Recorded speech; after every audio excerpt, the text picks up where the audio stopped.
stuck in. That's nice. Let's go straight to people in chat. Another Friday. Another Friday. We have a new microphone set up, by the way, because just this past weekend, right? Just this past weekend, my boom arm broke. Technically, the steel tension cable broke, and one of the bolts and nuts wasn't working out. So yeah, it basically was just constantly going down. I couldn't use it. It was awful. Ended up getting a microphone stand, which conveniently works with my microphone, and it elevates. We can fuck around with it as we need, and we can always modify settings. You know, we're figuring it out, as I'm sure you can imagine. And you've tested it? Oh yeah, I've done levels of testing with it for sure. And at the moment, it's set to the mode where it does just this way, not full surround sound, 360 degree or anything like that. So it shouldn't pick up stuff in that direction. It might pick up bits and pieces, I'm sure, but I don't know. I don't know. Anyway, hi, Prince Doc. You were dub. You sure are. You sure are. Ellie, you're early for once. You are. You are. Welcome. Welcome. Hope everybody can hear us okay. Tim Jim, hey. Good to see you, buddy. Good to see you. I need to figure out how to make this freaking bigger on this. I could do it with the Twitch. I can't do it with, I haven't figured out how to do it on this. You think it would? Oh, that just takes me there. No, so that's not helpful. I want to keep it on that to start with. Yeah. There might be a way to do it. Because, yeah, otherwise, I feel like we would be able to read it, but it's still so far away. Nick Ronka, hi. Oh, sorry, I'm missing, Arsonist Rat, hi. Wow, that's an Arsonist Rat. That's quite a good one. Nick Ronka, hi. You have no idea what you said. If you said anything prior to this past weekend. Oh, that's because I went away from the microphone. Don't worry about it. As long as you can hear us now. As long as you hear us now. Right. For the edit, I can't read that from here. It's too small. I don't know who subscribed, but thank you. Thank you very much. Possum Kingdom, you're early. Welcome. Welcome. You can hear us. Good. Jeff Dude. Hi, first stream. Hi. Hi, Jeff. Welcome to your first stream. If you don't know Everyman Hybrid, you're going to be incredibly lost, my dude. Incredibly, especially even with my recap. It's going to be garbage. You're going to be very lost. But hey, if you like creepy, weird stuff, you might be in for a treat. And we'll do our best to dissect it, because it's confusing. Prince Duck. Meatley's new, you've uploaded a revamped version of episode 1. Cool, good to hear. Priver the Edmontosaurus. Priver the Edmontosaurus. Hi, you're the subscriber. Hi. Nice to meet you. Welcome. Greek Masterpiece. We're getting all kinds of new names today. Greek Masterpiece. Caught a stream for once. Well done. You love Everyman Hybrid. Fantastic. It's good. The more people we have that join and that love Everyman Hybrid is going to make things so much easier for us to understand what the fuck is going on, because it is so easy to get just lost and confused. But we'll do it together. And, Jevil Dude. Wanted to make sure I didn't miss you. Hi, everybody. Hi. Hi. The chat box is disappearing. That's the setting I have on my other one. It likes to fail me. That's fine. Turn that back on. There we go. Absolutely, it's spaghetti sometimes with the plot threads. It sure is. It sure is. But I think it's just because, as we've lamented and been frustrated about before, it's everywhere. It's not just in one place, one timeline, one platform. Even though there is a wiki with a timeline, but even that still misses stuff, right? And I mean, the Tumblr stuff that was going on with Damsel, we missed pretty important, somewhat lore-ish things because we didn't read the entire Tumblr. But it's like the thing is, it's a true ARG. It was meant to be played the proper timeline when it was being released and everything. And there's not really a good way to jump back into it now because, you know, it's harder, right? Because there isn't really a definitive way to do it. And that's the issue. There isn't a definitive way to do it. There should be, but there isn't. And that's okay. You know? We're going to do our best. I mean, I suppose some people might say, oh, well, the compilation videos on YouTube are the best. It's like, yeah, that's probably true. But that's like, it's long. They're really long. And also, I can get hit by copyright if I watch those. So let's not. We're doing it ourselves. Also, hi, Ren. Ren! Fantastic. So, before we even start my recap, we have to address a fantastic elephant in the room. You see, our dear Ren has helped us out immensely by providing us a viewing guide that they made because they are such a mega fan of Everyman Hybrid. And I've already given it quite a little bit of a read through. There's no spoilers in it conveniently, which is really handy. But we're going to be utilizing this because, quite frankly, we need it. Otherwise, we've been using the wiki timeline, and it's, as I said, not perfect. It's rough. It's tricky. Yeah. So, Ren, thank you. Without you, this would be so much harder. And also, if anybody else is an expert and wants to ever correct us, weigh in, help us fill in some blanks, please feel free.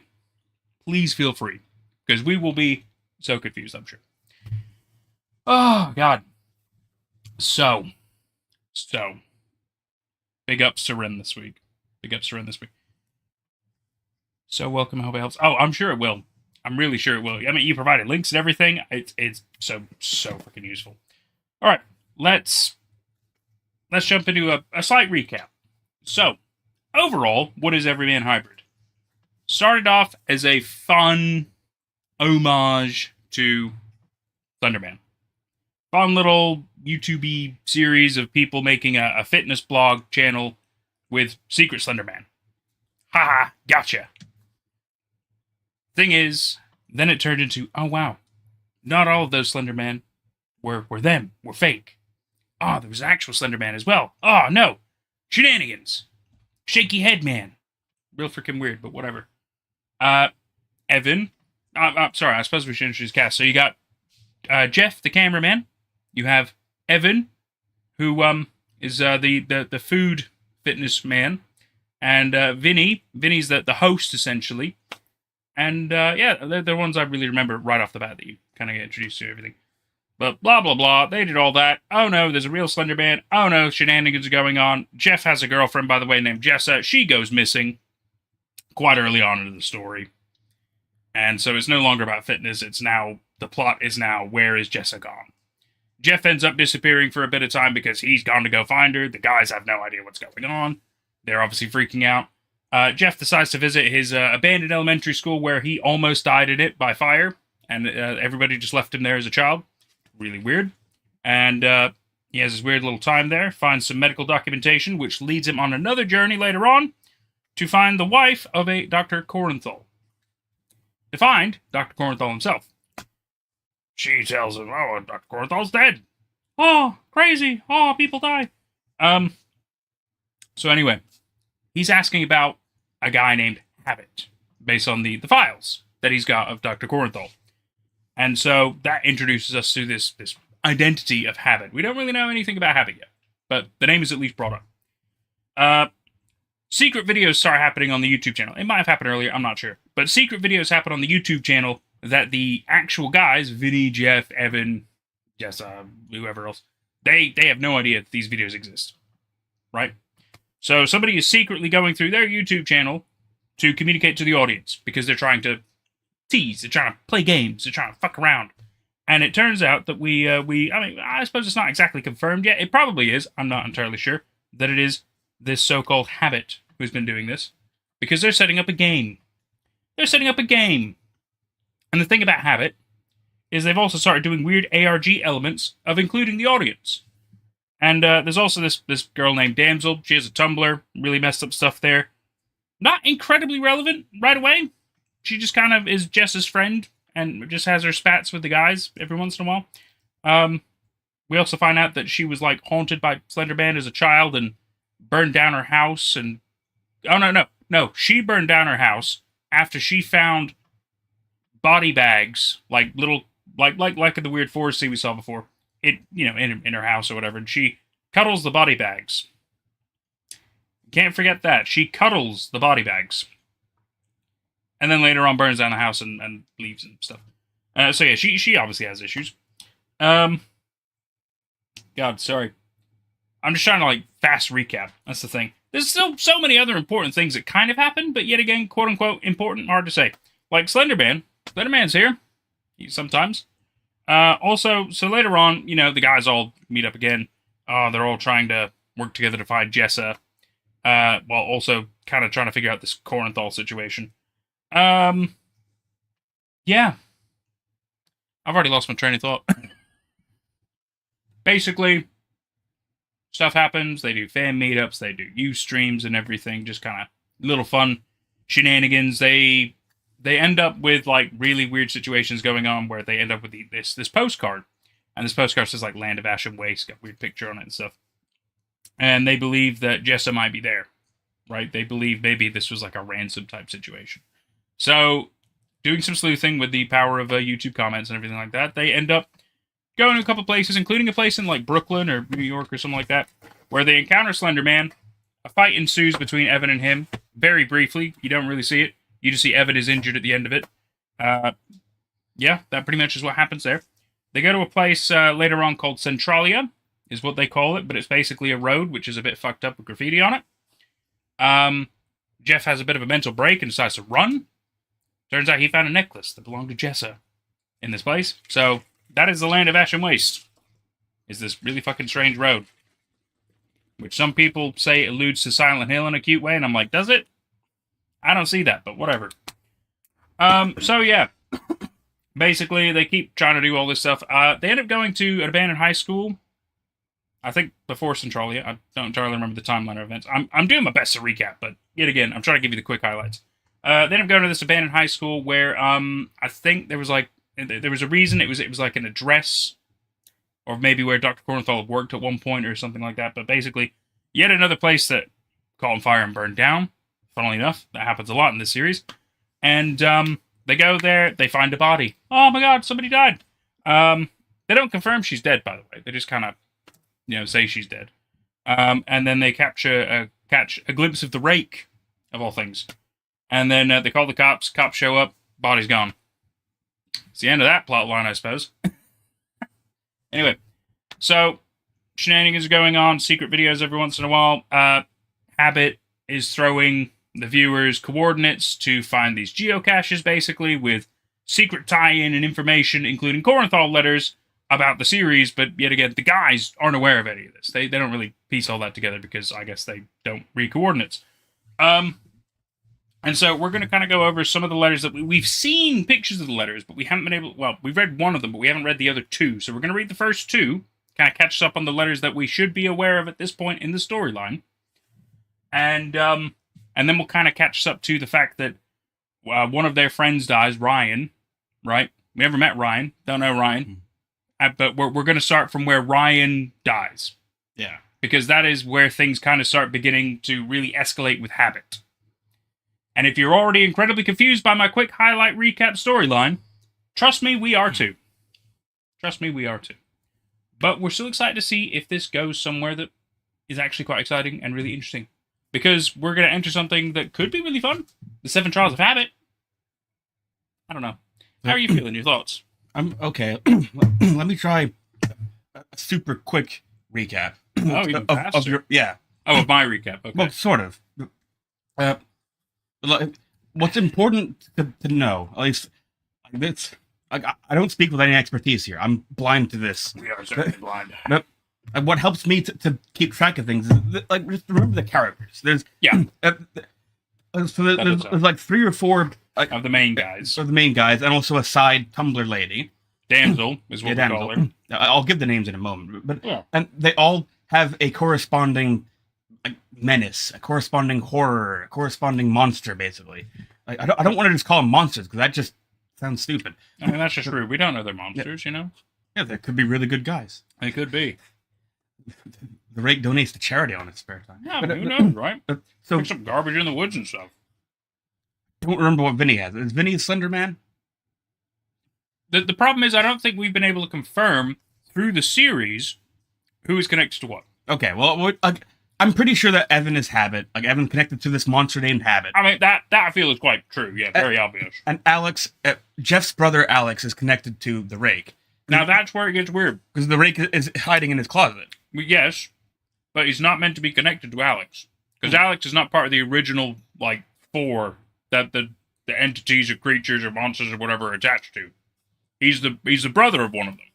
Okay, so how about this? Is the characters, there's Vinny, there's Jeff, there's Alex. Alex is Jeff's brother. Everybody else is just friends. Vinny, Jeff, Alex, Evan, who's going to call him Ethan, and Damsel. And also Jessa, who's we haven't seen in a while because she's missing. Jess has been missing this entire time. And then There's also this Dr. Corenthal, who's like an important lore figure we haven't actually met yet. And then we'll read his letters. We'll figure. And then on the villain side, there's the Slender Man, there's the Rake, there's Habit, and I think that's about it. And the late pizza delivery guy, I guess, or the person who ran into Jeff and killed him, or no, I think Ryan. Sorry, I think Ryan got into a car accident or something like that, and he died. I don't know. Slender Man really shouldn't be driving while drunk. Slender Man driving a fucking car. He's changing his tactics. The Rake's been trying to tell him for a while now. He's been trying. You gotta stop drinking, man. Like, you're not the same when you drink. But like Slender Man just doesn't listen. Don't get in your car. We don't like to talk about it much. That's why the series is so complex. Do you think he has a license? A license to kill. Wow. A license to vlog. Wow, that was profound. Profound and clever, you. Sorry, chat. We will catch up with you somewhat. I just work with what you give me. No, that's fair. That's how we work here. There's no scripts. It's all fucking casual. Because we're filthy casuals. At least I am. Box only, no items, final destination. I play Marth, but yeah, we can do it. Evan only, no items, final destination. Evan only. Evan Smash confirmed. Oh my god, he's in the new Super Smash Bros. What? You know, I wouldn't be surprised if Slender Man ends up in Smash Bros. We open this door and Sakura comes in as our special guest here to announce for Switch 2. Oh, Switch 2 exclusive! That'd be insane if this turned like a Switch exclusive, like Nintendo Direct stream or something like that. That would be weird, wouldn't it? Ladies and gentlemen, no, I'm fucking. Of course not. I don't have the capability to do that. Sorry, Centralia is also a place that actually had an underground fire in real life. That's amazing. They love fires in this series. I mean, granted, as you said, Centralia in real life had the fire, whereas tons of things in the series have had fires. Just weird that they're really obsessed with fire. Maybe there's a theme. Maybe there's something we haven't pieced together. Maybe that's one of the demonic entities or something. I don't know. I'm just giving you my beautiful noises because I figured that's what you're here for. Sorry. Bot Ricks, it took you 17 minutes, Bot Ricks. 17 minutes this time. The fuck? And other stuff to do. Oh my god, apparently. What the fuck does he do otherwise? It's a robot. I don't even know. It's a creepy place. Centralia is cool. Wouldn't recommend going there these days, though. It's still on fire. It's still on fire, by the way. Wow. Damn. They said in the videos that Centralia smell like celery and sulfur. That's right. Which I suppose happens if, place catches on fire. Especially underground. Makes sense. Underground coal mine fire. Oh. Okay. That makes a lot more sense. So, we're going to start by recovering some of the ARG elements and the Corenthal. I apologize. Whenever I go away for the mic, you might not hear me. I do apologize. I should wait until I'm back here to speak. We're going to go over so we've seen, I think, 3 Corenthal letters by now. I'm not entirely sure if it was 3. It might only be 2. We're going to cover those. We're going to read the transcripts of them because they were blurry images before based on the ARG elements that we've been seeing. But this way, it might give us a little bit more context as to what the fuck is going on, at least in the Corenthal side of the situation, which would be really useful. Let you guys know when you're done revamping the episodes. Great, Prince. We're talking about Everyman Hybrid, but thank you. Greek masterpiece. The ARG is great, though. I hope all the pieces are still readily available to find so you get the whole experience. We're trying, but it's. I mean, not everything is, but for the most part, a lot of it is. And if it's not, then there's usually a transcript, which is surprisingly like a lot of dedication gone into making a transcript. That's amazing. Like there's a whole transcript of the Centralia thing. I was like, it even brought up like a random graffiti that didn't matter to the ARG thing, and I was like, why even bring it up then? But it just proves people pay a lot of attention. Sorry. So let me stop being distracted. Happy guy, hey buddy, welcome to chat. So we're gonna start with the first Corenthal letter, which I'll give us a little bit of background info in case you forgot where it came from. On November 9th, 2010, Unfiction user Evil Cactus revealed that he had received a letter in the mail, seemingly from Dr. Corenthal. So if you remember, the guys at one point kind of randomly were like, oh, Purple Wristband, if you email this email, well, you might be in for a chance to win a purple wristband. And surprisingly, I think 2 people that sent an email in, I mean, a bunch of people did, but 2 people also received these letters as well as like maybe a wristband, maybe they didn't, I don't know. But they got these letters, and so that's how we got this information. So this is the first one that was uploaded. It's dated October 27th, 1981. So very important. This is before a lot of the stuff that we're aware is happening. But this is from Dr. Corthal. So it says, the last child from the mining town 4 has finally succumbed. I have absolutely failed these children as a doctor and as their protector. My old partner Roberts has been trying to reassure me of myself, of the nature of my job. He tries to reason that it is out of my control. I chose the cases that generally stood no chance to begin with, and that I must not take it out on myself when failure inevitably arrived. My other current patient, the girl from the horrible New York attacks, she's on emotional life support, as well at present. That's weirdly structured. We were a family. Evan, Vincent, Jeffrey, redacted. She's my favorite. And now Linny's in danger. More so than ever. We've heard the name Linny. Still don't know who the fuck that is yet. No child deserves this. Linny, she's different from the others. Chosen one. Her personal demon is much more feral in comparison to the others. You cannot understand how terribly useless I feel. I wonder if hers is Rake then. Because Rake is kind of like the most feral one out of them all so far. That we're aware of. I was their only hope. The other professionals insisted that they were criminals of their own thought. Homicidal children. Homicidal children. Wow, shit, okay. Not these angels. I was the only one who was willing to hear their pleas, and I let them down. They were my own children. Simply not biologically. I refuse to let my remaining daughter become another Tally. I cannot explain the creatures behind my children's misery, but I have a few theories. Maybe I'll peruse little Evan's picture diary. Ooh. But the good Lord knows that I could barely bring myself to catch a glimpse of his camera, which never fit comfortably in his meek hands. So Evan liked using a camera. Interesting.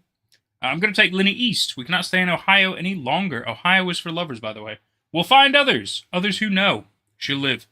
A good life without me. She'll grow up, she'll forget me. The others, it's for the best. I better get to those photographs. Jeffrey also wrote me a series of short stories. Vincent and Dearest Redacted were more so visual young artists.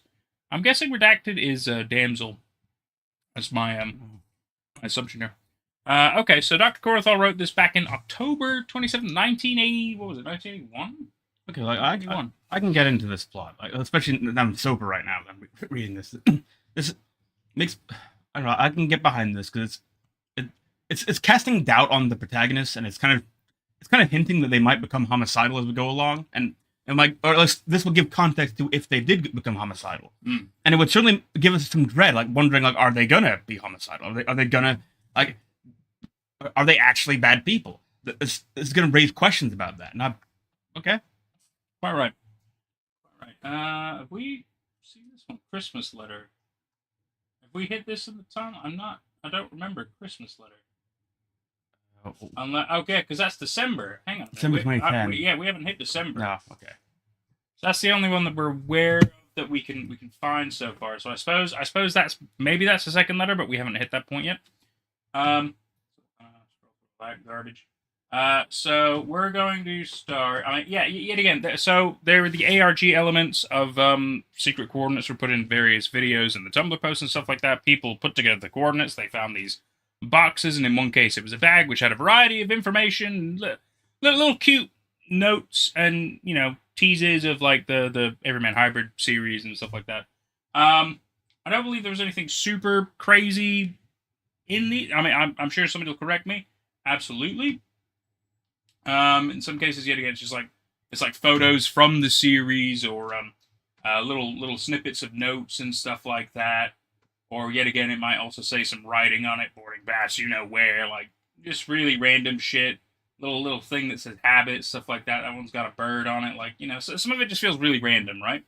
Box, I think so. I think we've had 4 out of 7 ARG collectibles found. Let's call it that. We know there's going to be 7 based on previous information we've seen. How it's like 1 out of 7, 2 out of 7. So we know there's going to be 7 of these collectible things that the audience will collect. Yeah, I don't remember. It looks like there's a bit of coding stuff. The good doctor's not so lucky as to be dead, just dealing with some old habits. No veiling your perception as anything more than illusion. Most interestingly, a 2-page report from Dr. Corenthal. Oh, okay, that could be quite good. Where is that? Cornthal's report dated 11/17/1971. 1971. Okay. Because that letter was 1981, wasn't it? Yeah, it was a different one. We can. I think we. I think we got to this one, so we could read this. Yeah, because this was in box 3. Was this report? So I don't know if we've read this out. No, I don't think so. So November 17th, 1971, Dr. Robertson, the FCH evaluations and discharge. You want to get in line for the microphone, or? Yeah. So, as our team has observed, over the course of the last year, the condition of one of our youngest patients, Evan, has proven to be quite interesting indeed. I pray that you recall the early stages of our unique treatment process involving the boy. Bring us the boy. The boy refused to respond to his given name and only reacted to the nickname his birth mother gave him, Habit. Oh, that's interesting. So it's a nickname that his birth mother gave him. Ah.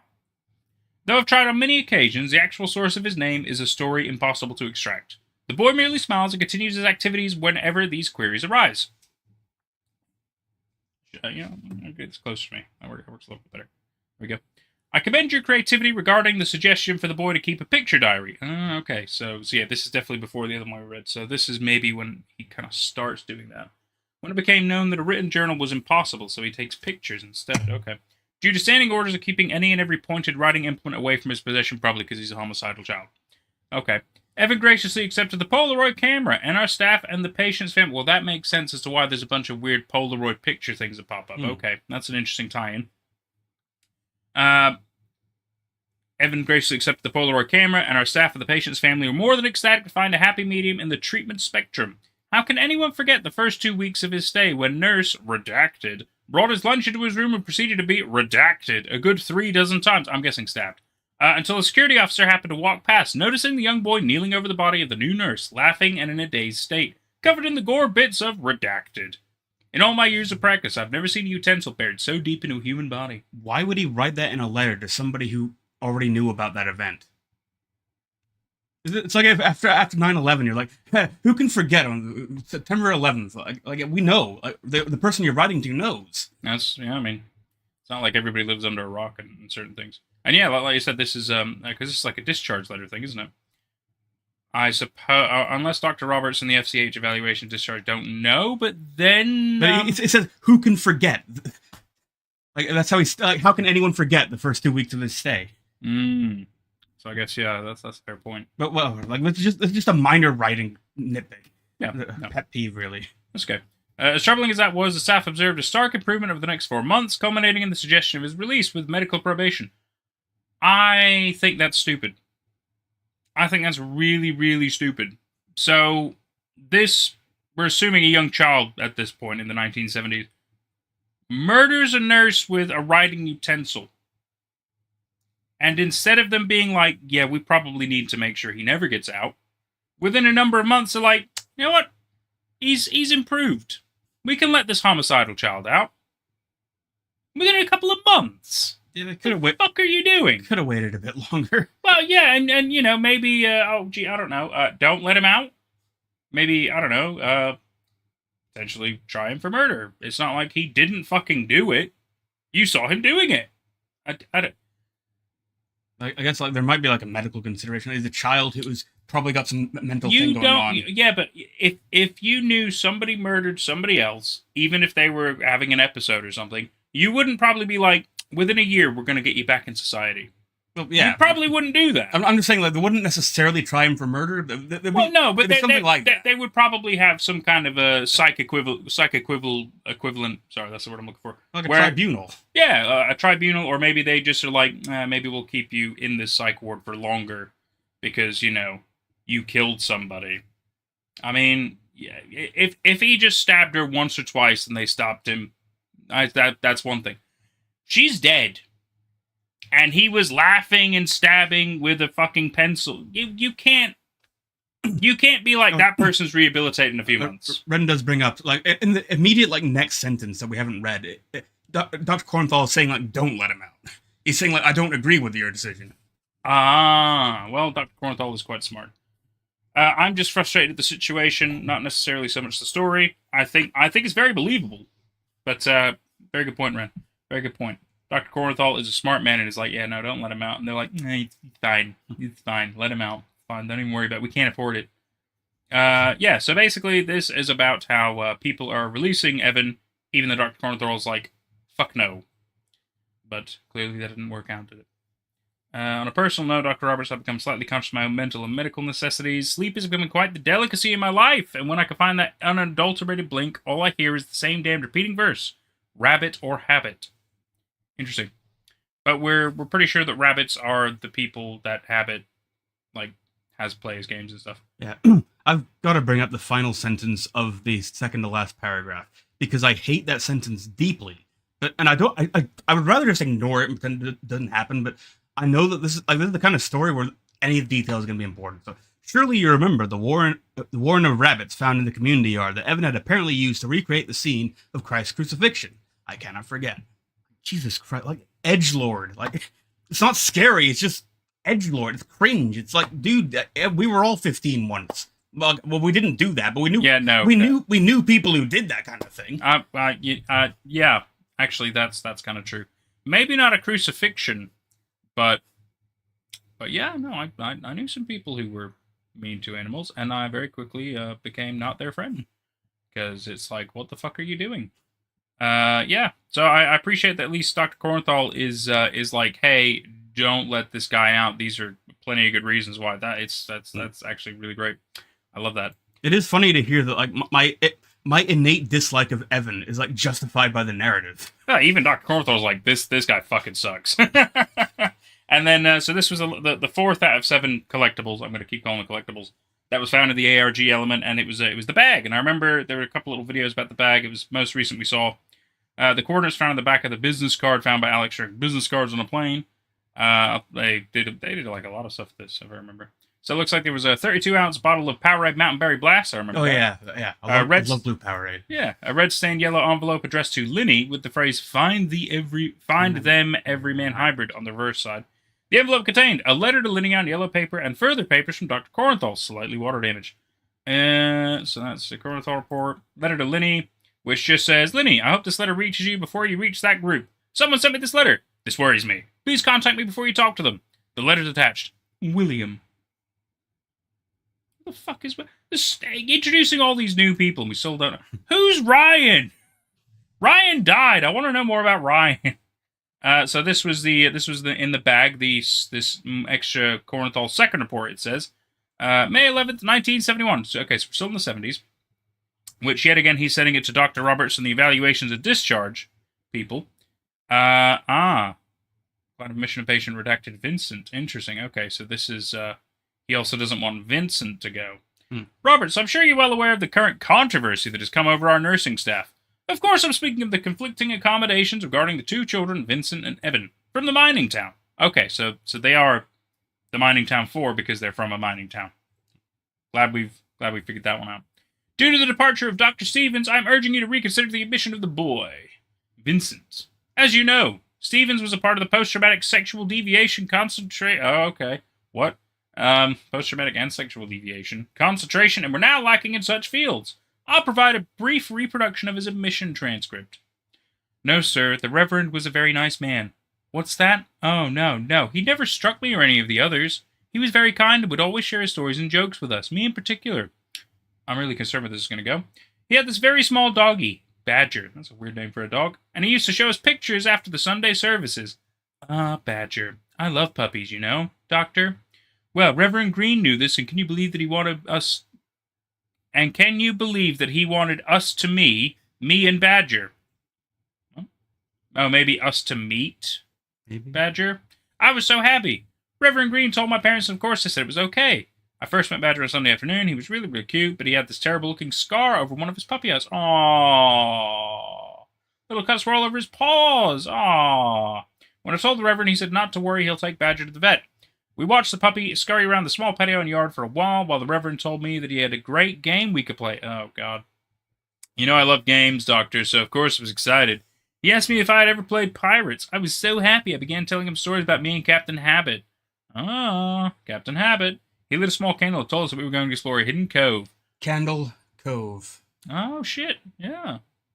I hate this. Aw. I like Candle Cove. I mean, I like Candle Cove, but Well, it's just yet again, it's a lot of like tie into other yeah, things.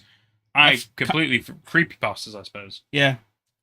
Yeah. So basically, it sounds like he doesn't want. So it sounds like Vinny, obviously, yeah. Dr. Cornthal doesn't want Vinny to be discharged based on the traumatic experiences he's had, and yeah. I don't think we need to really delve too much further into that, but my guess is they still released him anyway. We'll come back to that. So we talked a little bit about the boxes. I think you guys were talking about stuff as well. Hang on, let me get back to you. Oh, get back to you. I'm gonna coal mine fire. Let you get in a bit. Everybody, this one already. You're not the Christmas letter yet. Okay, good. I thought so because I was like December. I was like, we haven't hit December. So yeah, I'm glad I'm paying attention to the dates. Box 1 and Box 2, I believe, are what you missed, and the bag. Okay. Suppose that's why Cornthal, like, hey, remember he killed someone, don't let him out. Yeah, very true. Free my boy Habit. Oh, fuck no.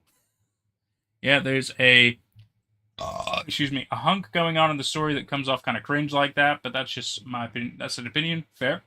I don't think it's a spoiler to affirm that the mining town is talking about Centralia.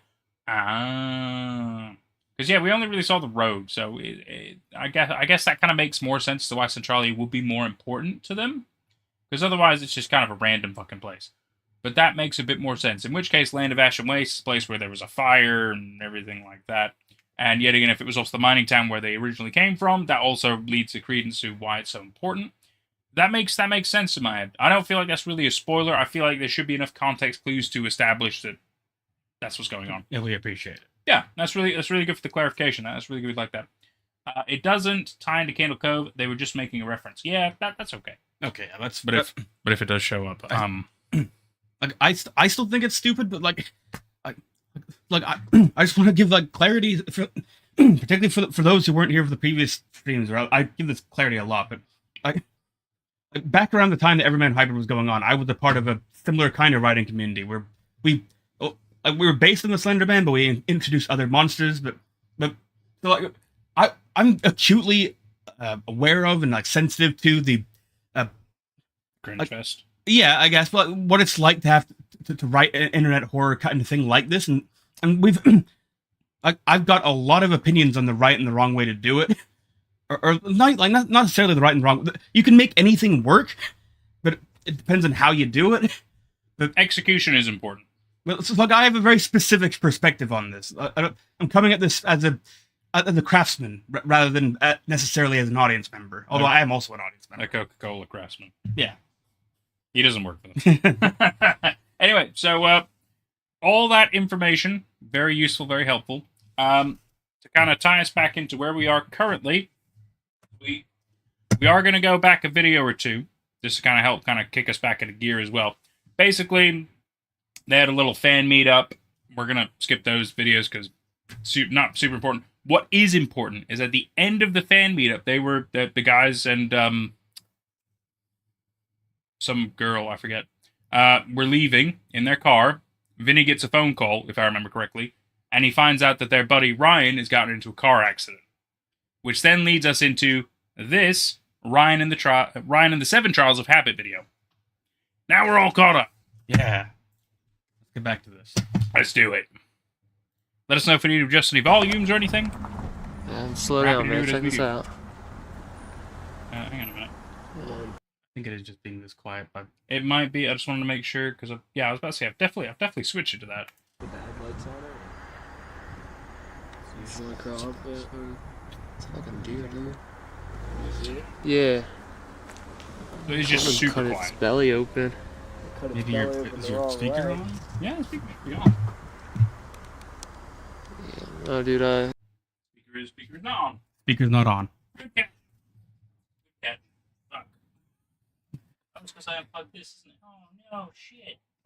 Bear with us. Luckily, it's easy plug back in.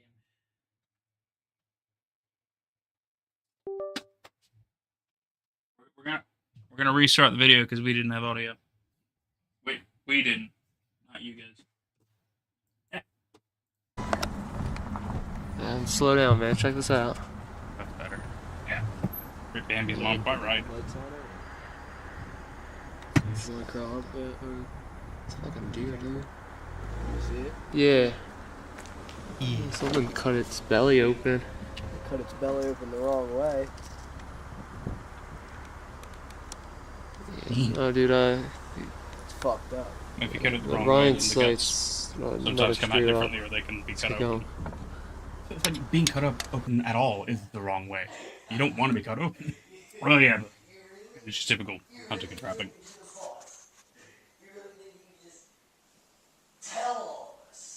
Chaos, it's okay. All right, guys. So We've only obviously just you know started, that really. left We you just off gave a last big, time long with, recap. that Yeah. frantic call from Ryan. Welcome. And at that point, we weren't really sure if he was hurt, if he was pranking us, or what was going on. If he was just getting a speeding ticket, we didn't know.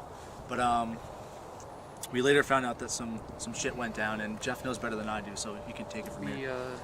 We tried calling his family, and we didn't get in contact with them until a couple hours later. His mom was hysterical. She told me that his dad was away on business and he was trying to get the first plane in, and they were pretty sure Ryan was really badly hurt in a car accident on this road. Since then, he's passed, and on Sunday night, since his mother was alone, she wanted me to come with them to confirm the body, and I'm sorry. Ryan was messed up. He had all these cuts all over his body and scrapes like from road rash, but his neck was broken, and I don't know. The officer was saying that he looked like he had hit something speeding and was ejected from the car, but the car had the normal exit damage on it, but all the glass was on the inside of the car. We figure something pulled him out of the car and attacked him. And is it What to do with that, we'll do it. Well, they might be. But me, not so much. It'd make you feel better if they cut Evan's dialogue out. yeah, we don't need Evan for this. Otherwise, that glass wouldn't be on the inside. and as Give if me things free weren't from bad prison, enough, but not from dialogue. the same day that we were gonna hang out with him, after we got home, I realized that we had an email, which I have here, that he sent us, and I'll bring it up real quick and read it to you guys because doesn't make much sense. Big strong man. But you gotta remember who brought you these little fish. You gotta remember that Fish. Right, you little fish. I get. I'm sorry, I feed you. If I want their fucking blood, then I will take it. There ain't a goddamn thing you can do about it. You make Guys, I got an email from this account a few weeks ago. I thought it was one of my friends messing around with me. So I filled out one of his applications. He wanted me to send this ridiculous information and answer weird questions, so I played along for a bit. His next task was for a pint of my blood. I laughed it off at first, but he refused to answer me when I was asking who he was. He only reminded me of his rule, that is, no seeking outside help. I was really freaked out and thought of you guys. No one else would understand something creepy like this or even believe it. So if I figure anything out, I'll be in touch. I'll drive you up some information he sent to me the other day. I'll see you later today. Ryan. That was Sunday morning, and he was supposed to hang out with us that day, and obviously, whatever the accident happened. And we'll link the email address because even if it's someone messing around with him, it's still something. You see that? What? I didn't. Ah, I'm glad I wasn't the only one. So, while they're talking, if you look back here, it looks like somebody walked behind them. The email This way, it'll be obvious. address because even if it's someone messing around with him, Yeah, it's you're right. That was good. Still That was good, something though. messed up. Looking into Whatever the hell was fucking with him before he went. Blood for the Blood King. I think you mean blood for the Blood We're not God, taking thank it. you? And we'll screen cap Got it. the message. Okay, you're probably talking about a forwarded different blood to thing. us. scare Evan. He's just a I'm thinking bitch. of the Gods of Chaos of Warhammer. I will fuck you up the next chance I get. Fucking hate chairs. Let's talk about these little fishes. Evan, Evan? Yeah? Jeff? what's going on, man? Hey, man. How you doing? I didn't see you there. I was just talking out loud. So Nick says, "Can I point something out about the Ryan and the Seven Trials of Habit video that you don't think we point?" Yeah. Go ahead and tell us what we might have missed. Because more context and more information, the better we understand what's going on, and that's great. As long as it's not future stuff, like stuff we've seen and stuff, that's cool. We could definitely do that. I know this is the dialogue you came for. I know that's why you're really here. You're on my horrible gaseous functions. I'm drinking a lot of bubbles today. I'm sorry. I can't help it. So yeah, after this one, I think it's the update hub one, but we'll wait for Nick, and then we'll carry on with that. Okay. But the update hub technically starts just after the first trial video, I think. But in like the sequential video order, it came first. Okay. It's just confusing timeline wise. And then we'll get into the Trials of Habit. At least the first trial. And then it's the Gorenthal Christmas letter. So, that's some stuff coming. Alright, so as Nick is probably typing and letting us know stuff, let me see, is the next one up the update hub? No, the Ustream, we skipped that. It's the update hub is the next important one. Chaos says, I've been limiting yourself to 1 soda and water for your cat. Ah. Smart. I don't really drink soda, but, you know, Hey there, I've had like hybrids. one today, and it's lot making me of- very gassy. We've been getting a lot of messages from you guys complaining about how a lot of media, a lot of content and presence and whatnot is hard to follow video. because it's scattered all over the internet as if it's our fault. And as if we didn't have a lot more on our platter at the moment to appease you guys. But anyway, go ahead, Jay. Proceed. We apologize if it's hard to follow what's going on, but we don't know what's going on as well. So, We're all in the same boat. like I said, there's been a bunch of packages and letters and other content directed towards us or involving us that's scattered on a Cool. bunch Region, of people's personal, YouTube accounts or message boards that people linked us, and that's great. I'm glad everyone's finding it, but if YouTube videos exist of that, please put it as a response to this video. So this can be like a hub for all possible future findings and everything that's happened so far. And if no videos exist of any findings that there have been, message me, whether it's through our EverymanHYBRID at Gmail email account or just YouTube private message us, and I'll put it in a text file, upload it to like RapidShare or a similar site, and I'll put it in the description so Rapid share. we can catch up, everyone can catch up, and we can maybe piece together what's going on. Basically, guys, we're asking you to help us help you. We're asking for help ourselves. Just so everybody gets the full Yeah, story. we want to get the full story. We want everyone to get the full story. Want So everybody to know exactly what's happening. let's get to this. Because if everyone's caught up, we can help ourselves out. And maybe make sense of what's going on. We love you guys. Thank you, guys. Take it easy. Thanks, and Jeff. Good luck. Hey everyone. Happy December. Happy December. Happy December. Computer. Well, I think like for future posterity, for some whatever Everyman Hybrid super fan, like 10 years from now, is assembling the definitive way of watching Everyman Hybrid. Here's a pro tip: just skip this video. There's no. It's just them admitting, hey, we don't know what the fuck is going on either. Yeah, like it made sense during. I meant like this makes sense for the ARG during the time, but in hindsight, what watching the series as a series, this video doesn't really add anything. That's fair. I can understand that. I guess it's going to be filler material, isn't there? That's fair. Let's see. Nick said, one of the rules was of seeking outside help. He then told the EMH gang what was going on. Hours later, he died in a car accident under highly suspicious circumstances. Oh, I mean, 100%. He disobeyed the rules and he was killed. I mean, it's not random that Ryan died. It's just random that Ryan exists. Yeah, like we didn't know about him until now. Yeah, when he's already dead. And he's already dead, but he was clearly important enough that he was part of the Trials of Habit before it became the 7 Trials of Habit.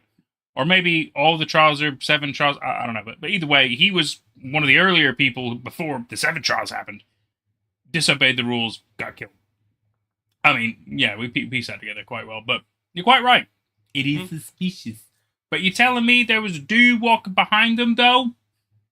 I hope somebody else thought about that. That better be relevant. I'm gonna be really upset if it wasn't. If it turns out it was a ghost or something, that'd be fucking wild. Just saying, that'd be really funny. This update hub video makes me mad because they pretty much give up on keeping it up to date pretty quickly. I mean, it's easy to do that, isn't it? Like, you come in with good intentions, then within a week or two, it's too much, right? You just give up. I totally get that. Chaos, yeah, I was going, at that, quite right. Nick says, seems a little bit too much like cause and effect. Very true. Very true. It was very much, you disobeyed, you will now die. Excuse me. Just for you guys, just for you.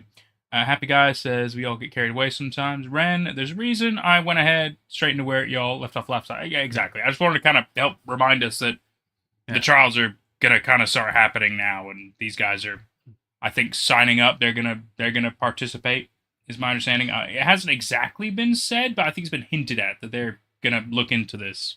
And Ren, I don't mean to throw shade on your guide. When I say that you can skip this video, I was more just saying, like, for a big official definitive version. This wasn't in Ren's. Yep. This wasn't in Ren's. Oh. I did this for our sake. Okay.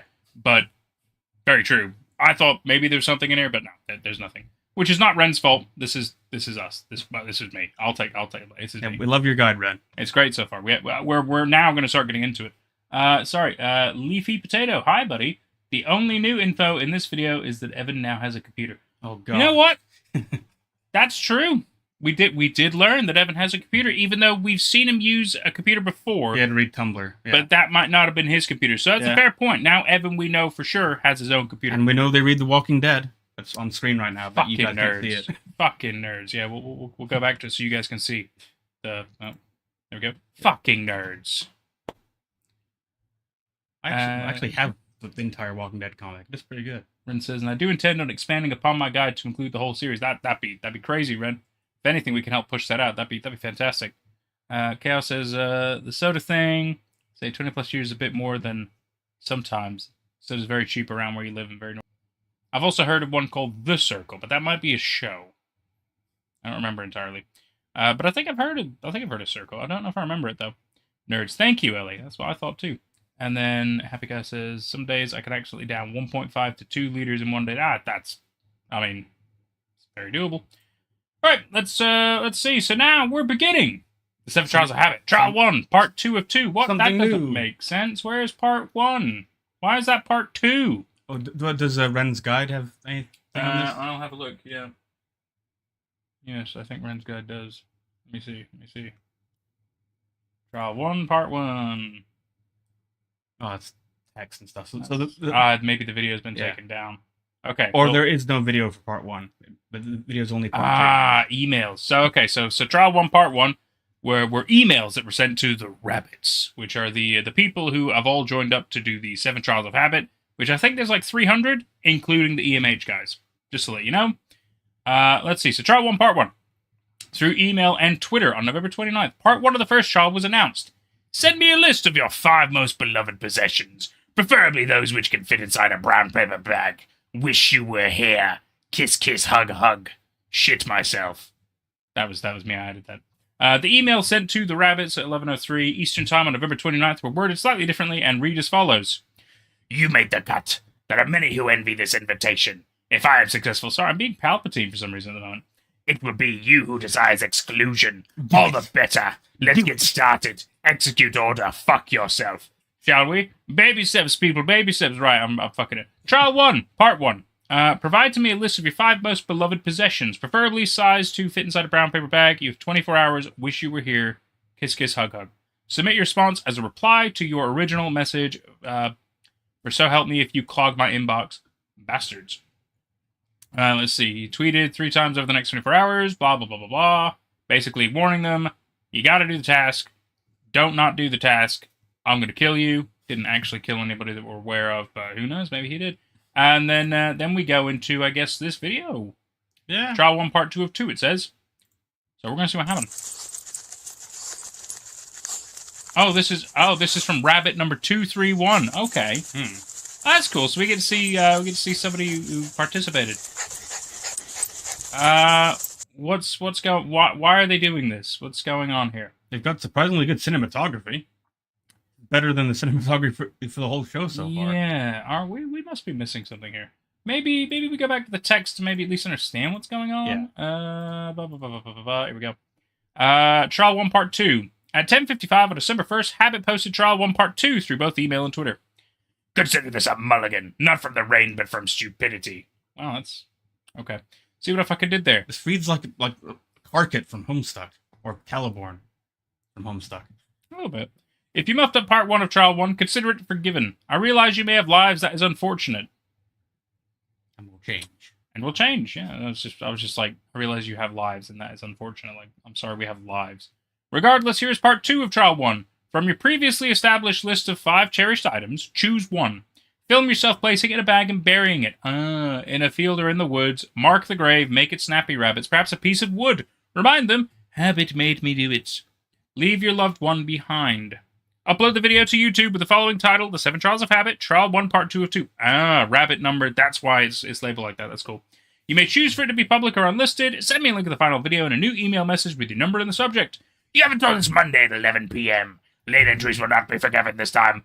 Love always. Hashtag love you. So then this is Alex, apparently.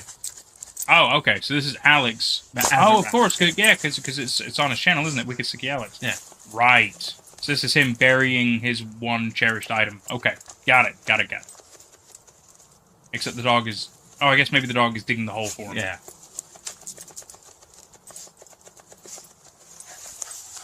This is not 720p. Doesn't look too bad on there. That's true. Come on. Alex and Sparky. Oh yeah, Sparky, that's right. That's right, Alex did sign up, even though his brothers told him not to. And now he's just proved... So, one of his most prized possessions is a shotgun shell. The fuck? It'd just be a thermos containing something, but it does look like a bullet casing. Like shell. I think it is, because he even says the shell of the first gun I ever fired.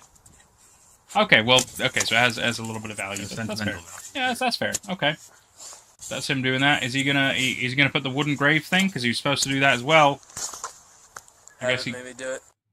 I guess he marked the grave with the shovel. I suppose that counts. Let me check. Let me check what his specific thing said, because I want to make sure. Close those we don't need. We'll come back to that. I'm pretty sure it says Mark the grave. Mark the grave, make it snappy rabbit. Perhaps a piece of wood. Okay. So. And then have it maybe do. Okay, so no, he followed the rules. Yep. That's fair. Good to know. Excellent. I like that. Okay, so trial 1 is essentially done. We've seen at least what Alex did with it. And then next one you've got up is Corenthal's Christmas letter. Because yeah, this was like early December, wasn't it? Yeah, okay. Where Sun jumps into this. On December 3rd, Unfiction member Be Brave Now received an envelope containing a Nutcracker Christmas ornament and a note from Dr. Corenthal dated December 26, 1976. So it's a little bit further than 1971, but it's before Dr. Corenthal is all super sad about them all being released. I think. I don't remember. I don't know if they get released early or not, because in 1971, he's saying the stuff about... No, is he... Was it 1971 where he's asking them not to be released? I don't remember. In which case, that means they were there before 1971. Anyway. Transcript. God bless my dear Marianne. There's so many new people. I suppose this is his wife. We're going to say it's his wife. Yeah. Our family's always had a good laugh about it. A doctor and an oil mogul's daughter getting married. About how well off we'd be on my salary alone. Ha! It was not easy. I'm sorry, what? It was not easy? Not easy surviving on salary, or like it's a money thing, I think. Yeah, even though now they both are super well off. Huh? Yeah. Thank goodness for my beloved, for if I had gone through this adoption process alone, they would have committed me and condemned me for such a frivolous expenditure of one's money. Again, ha. Obviously the money means nothing to me. Marianne and I, we were devastated when we learned that we could not healthily conceive. Devastated! But we found our love in these children, these rejects, as the home referred to them. Wow, that sucks. Can't believe they call them rejects. They have not had an outburst or any signs of ailment since we've left. Life is comfortable. I will return to the practice as soon as possible, depending on how long our savings last us. It was a beautiful Christmas this year. Our family feels whole. A father could not feel more content than to watch his children laugh comfortably in front of a fireplace on Christmas morning. Watching Evan and Redacted jokingly shove each other and prod Vinny and Jeffrey into practical jokes and obvious conversational traps. This is the way things should be. Happy, full of laughter. These children are my life, and I will stand in the way of anything that threatens them and my dear Marianne. Cornthall 9, handwritten 11, just a mistake, question mark, 6 p.m. Okay. 9/11. Oh. Okay, so that's interesting. And it came with a little Christmas toy soldier ornament as well. Fits the description of the toy soldier that Fairmount Jeff. What? Fairmount Jeff? Maybe his father. Is that just Jeff? It's just Jeff. I guess so. Don't know why they call it. Yeah, Fairmount. Fairmount's like the distinguished from Mining Town Jeff, and there's Fairmount Jeff, maybe. But they're the same person. They should be. But this is like they were children in the 70s, whereas they seem to be like young adults now. I guess you're right. It's the way to differentiate. Fairmount is them in Everyman Hybrid land, and then the Mining Town is obviously their previous life. Yeah, like that's how I parse that. That makes sense in my head. Okay, so then yes, that's all that jazz. December 5th, have it warn the rabbits they only have 24 hours remaining to do the trial. Close of trial 1. The rabbits received an email saying you've completed trial 1, await further instructions, or you have failed the first trial, you've been eliminated from the tournament. Soon, discrepancies, try me. At the end of trial 1, 157 rabbits remain in the tournament.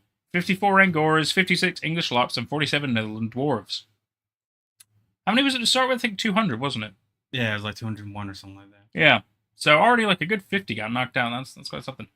Okie dokie. And let me see. So then after the Coronthal letter, Alex's video for trial 1, which is kind of what we've seen here, so that's fine. And then next up is Damsel. Video. Okay. 6 p.m. Damsel. Alright, so according to the records... Use my key, dude. Come on, I got it. Fairmount Children's Home. Card cage. Good job. Another name for Mining Town Jail.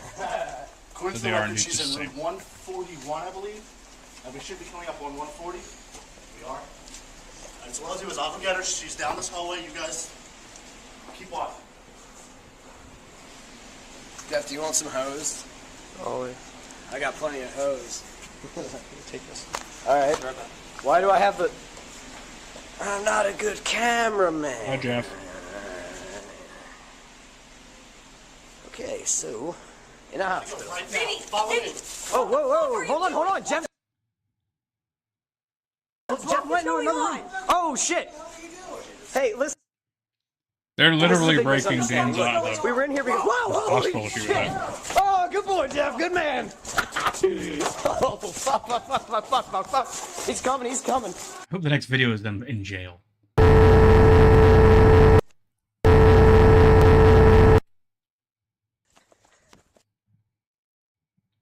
That escalated quickly. Yeah, well... Oh, he's back. Right now. Attaboy. Look at him. Kids. Just breaking people out of hospitals.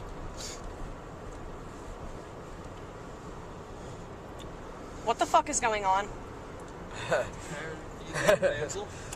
No, this isn't funny. If you just calm no, down, just calm down, and we can... Really, this is all a rational plan. We thought it out. We figured we'd break you out. Why right now? We had blueprints. Well, I mean, you didn't belong in there. Yeah. No, not right now. Now really wasn't the good time. Why? We figured you'd be happy. No, I mean, I'd be fucking stoked if they weren't releasing me today. Womp womp. So she's been admitted to this hospital based on the stuff that happened and everything. I understand that. I believe I remember it being in one of the Tumblr posts. I remember bits of that. So I'm assuming the information is somewhere. I did catch a little glimpse of the fact that Evan hinted at, oh, well, we had blueprints, so I understand they at least knew the layout of the place. So they break into this hospital where clearly they figured out where she is. Fine, I can work with that. And they know exactly where she is. inside the hospital, and they're able to break her out, and there's only one security guard. Just, yet again, not great logic. And if she was going to be released today, then maybe they just lowered the security anyway. That's not how any of that works. Even in a regular hospital, not even a psychiatric one of any kind, there are orderlies. There is a system. You can't just walk in and do what you want. There are barriers. There are things that will stop you. There are locked doors. Even if you wanted to just walk in and see a patient, they'd be like, hey, great. Well, first off, do you know this person? They don't just unman these places. So, maybe there's an explanation for it. Maybe it's just bad logic. That's what I'm going with. Jeff works at the hospital. Jeff, well, yeah, that's not the issue. That also, by the way, if Jeff works at that hospital, right, that makes a lot more sense to an extent. But he still tackled the security guard. Instead of maybe talk to the security guard and maybe like distracted him away and been like, oh, well, I know I can just keep this guy busy. He's the only one we have to worry about. I'll sort him. And, you know, people might be, well, will you tackle him? It's like, yeah, that's not really... He's going to lose his job then. Yeah. What? I feel like if he did just talk to the security guard would have told him, oh, she's getting out today. Yeah.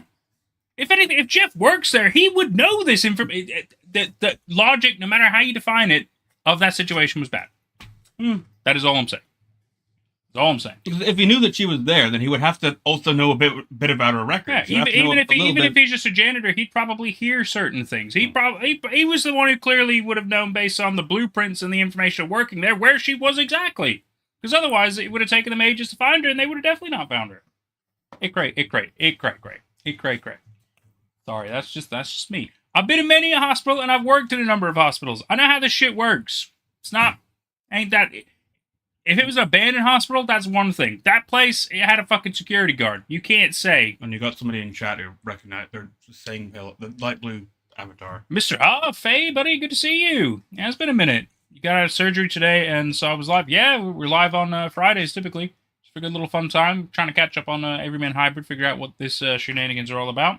Good to see you, buddy. Good to hear you're out of surgery. That's fantastic news. Jeff works at the hospital, as seen in his tweets posted around this video.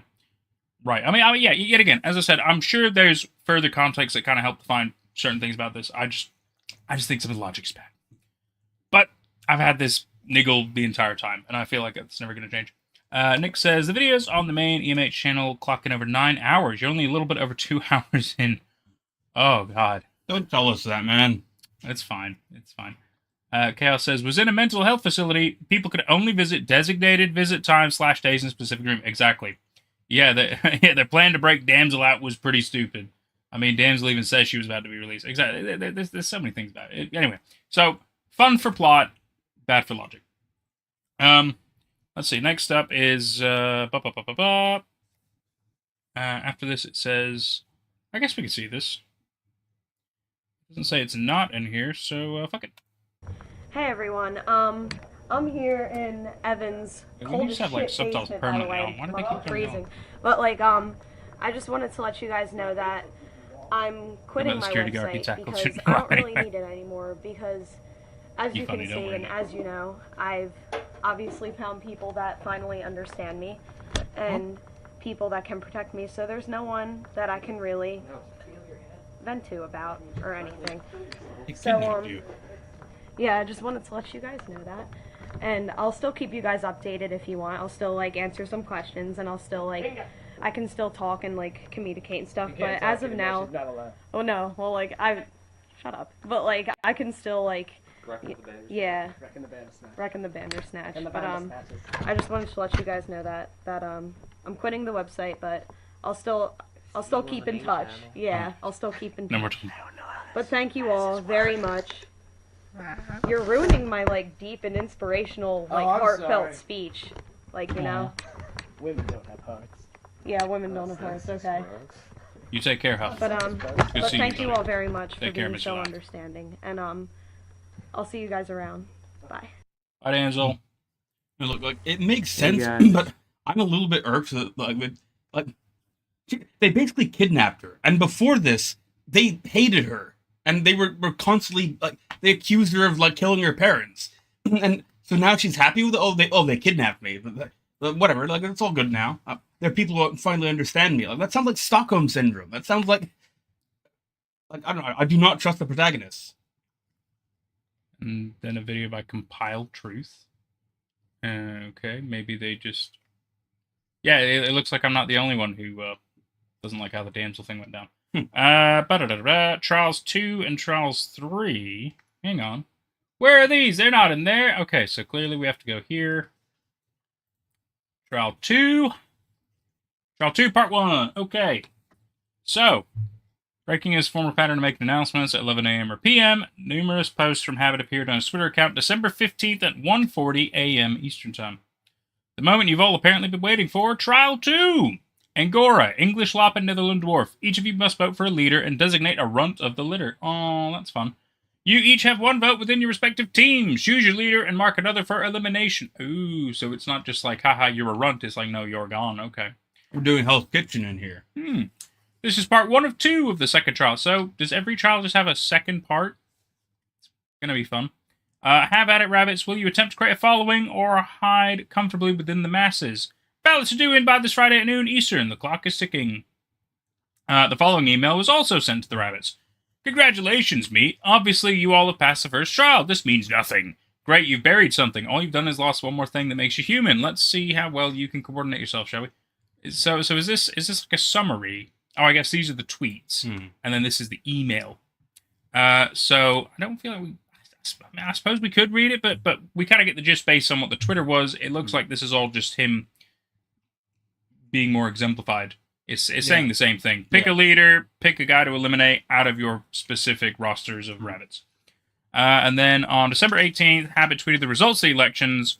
Rabbit number 224 has been elected as the representative of the Netherland Dwarves. Number 98 has been representative of English Lops. And 46 for the Angoras. The 3 runts have been informed of their elimination. And then on December 23rd, Habit comes back with Trial 2 Part 2 with the following email. And it says, this is your chance to act as a unit and undermine a particular team. Drown them in numbers, if you so wish. Oh, very Watership Down of you. Trial 2 Part 2/2, end of round 1. What? Trial 2 Part 2, end of round 1. Okay, fine. Of the 3 candidates selected to represent their team, you must submit another ballot, designating support for one of the candidates, and malice towards another. Choose one leader and one glorified runt. The winner shall be singled out as frontrunner in the tournament, and the loser will be promptly eliminated. So among the 3 that were elected as leaders, now everybody has to decide that one of those leaders is the best, and one of those leaders will be eliminated. They're just making it up as it goes, but a little bit, yeah. But we'll carry on. Choose one leader and one glorified runt. Blah blah blah blah. Loser will be promptly eliminated. Votes are due in by Monday, December 27th, 2010 by noon Eastern. Responses must be submitted as a new message. Bear in mind that you do not need to vote for your team's previously selected leader. You need not vote within your own team. Choose any leader / any loser. That is all. Oh, okay. So maybe you must submit another ballot designated support from one of the candidates. So everyone gets to vote on the. Yeah. So everybody gets to vote, but I think it is only of those 3 candidates they're choosing a leader and a runt. Is what I'm understanding based on what's being said here. On December 28th, Habit announced the results of the election. Number 98 has been chosen as Warren leader, and 224 has been eliminated. Yes, so that is exactly what I said. But its legacy shall live on, a parting gift, so to speak. The Nightmare Complex, number 98, received the following email. Rabbit number 98, you have been chosen as the frontrunner and representative of this warren of rabbits. 57 voted in your favor. 31 chose you as runt. Don't let the pressures of leadership be the end of you. He immediately followed this ominous pronouncement. The fallen leader shall take a few rabbits with him. Oh, okay, so, that's fun. A bit later, he tweeted again, simply saying 15. It is assumed that as the fallen leader, Cougar Draven number 224 will be allowed to eliminate 15 other rabbits on his way out. Could he have picked the other leader? That was my question. Funny. Cougar Draven later drops by the Angora chat room and confirms this to be true. He shared the email that he received. You have the opportunity to remove 15 remaining rabbits from the tournament, excluding the winner of this round. Okay, good. I should be in contact with you soon. That would have been funny, though. That would have been really funny. I choose to remove habit. Yeah, Habit, you're coming with me. Jeff also stopped by the Angora chat and revealed that he had privately contacted Cougar Draven and volunteered himself, Alex, Vince, and Evan to be 4 of the 15 eliminated. His reasoning is that the 4 of them are together and can protect each other, whereas the rest of the rabbits are individuals and alone. Shortly after midnight on December 30th, after a prompt from Habit, Cougar Draven posted the list of rabbits that he chose to eliminate. You don't have to read the numbers. 2, 3, 4, 43, 52, 71, 116, 126, 144, 174, 201, 205, 217, 226, and 231. Obviously choosing to honor the cast request. A few days later, Habit emailed and tweeted confirmation that those rabbits had been eliminated. In the email, it was revealed that number 120 had sacrificed themselves to save Rabbit 52. Aww. He also administered this warning: there shall be no more numerical minutiae involved. If you have made it this far, you will be challenged to remain. Number 98 received an email congratulating him on winning round 1. Consider yourself the winner of the first round. Respond with your proper mailing address. Your prize will be in the post. That's fun. You got box number 4. And a hat. Oh, hang on. So box 4. So that bag. So box 4 is an entirely separate, entirely separate thing. I think it's someone for us to read then. Okay, so on my birthday, 2011, number 98 received his prize from Habit, which was box number 4, which we'll go ahead and look a little bit into that. So this was the prize. It contained the Cornthal letter dated February 27th, 1975. Fantastic. A second piece of the Centralia note. I'm sorry, what? What do you mean? Oh, right. While Centralia in the hunt for Land of Ash and Waste, besides just his necklace, Jeff also found a note, which he found part of a note, which is another part of the note. Okay. Second piece of the note. So Jeff found this. Mm-hmm. Box 4. And box 4 has this. Shade pass. Yeah, so Shade's password. So it's not full. Yeah, so Shade's password to the. Let's not read. No, exactly. Yeah. And an orange fur lined hat that was last seen on Alex's head in business cards on a plane. The box was wrapped up in purple tape, several deep scratches on it, holes through it. Habit was scratched onto it. Nothing else there. Okay, so let's go into the Cornthal letter. Transcript. Do you want to read this one? Sure. So I'm just wondering if I should do a special Cornthal voice or not. Up to you. Every so often, as expected, the children seem to suffer a group relapse, so to speak. Occasionally, a single one may seem to experience mood swings and other emotional inadequacies, but those are generally normal at such an age. It just pains Marianne and myself so when they all go through relapses. It's never an individual occurrence, these episodes. It's never Evan acting out alone. Think of fucking Better Call Saul. It's like it can't be Jimmy. Never gonna be Jimmy. Like, anyway. It's never Jeffrey shouting nonsense or Vinny spouting biblical verses. No. When it does occur, it's always each and every one of them. After the episode is finished, each of the children become very reclusive, with Stephanie perhaps being the most affected. They may refuse food and lock themselves in their rooms for hours on end, not making a single noise. They may simply sit on the kitchen floor, staring off into space. You Nick Cage right now? I don't know. Sounds like it. I'm trying to be posh, actually. The post-incident emotions generally tend to be solitary events, not very pleasant for our family. The most recent of these incidents happened just yesterday. 2 days ago, Marianne called me frantically from a store in town. The children had gone missing. She told me that they had been writing and acting out a play about pirates. She hadn't seen or heard from them since. They had been missing since mid-morning. Marianne thought that they might have made a small trip into town. It's a little bit hard to read when it's 5 feet away.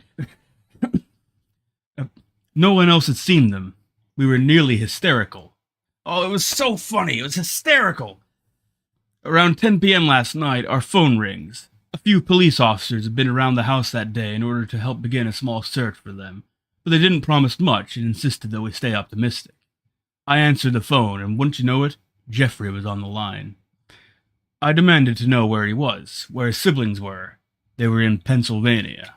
He handed the phone to an adult, and I almost exploded, calling him a rapist and the like, until he informed me that he was Officer Matten, of a local police department, and so on and so forth.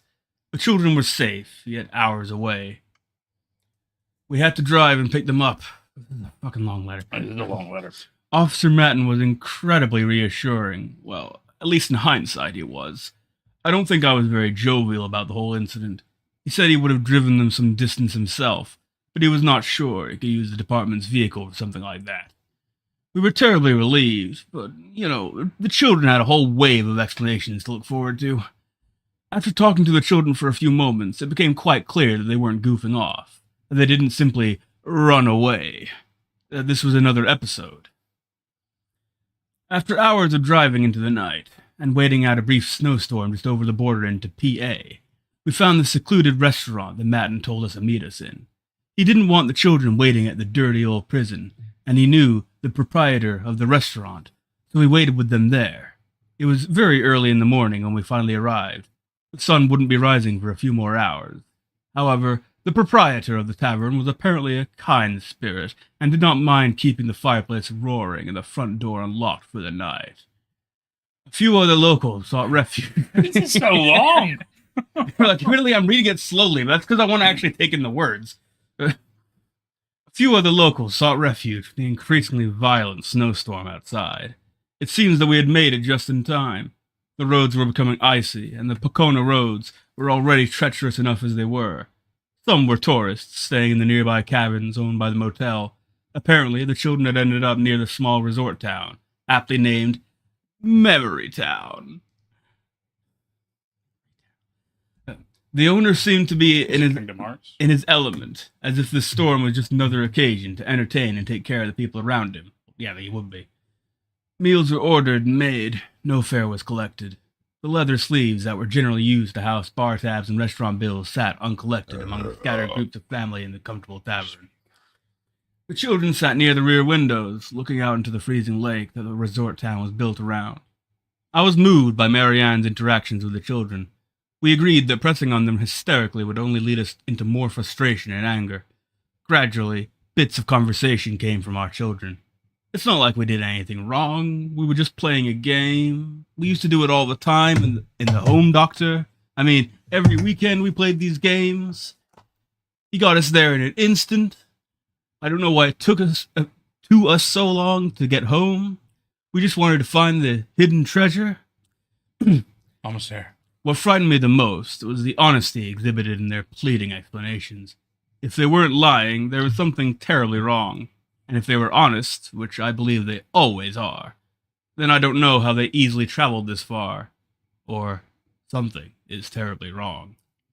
My children were taken from my house, transported over 300 miles eastward, all in search of a whimsical treasure, and all under the guidance of this figure.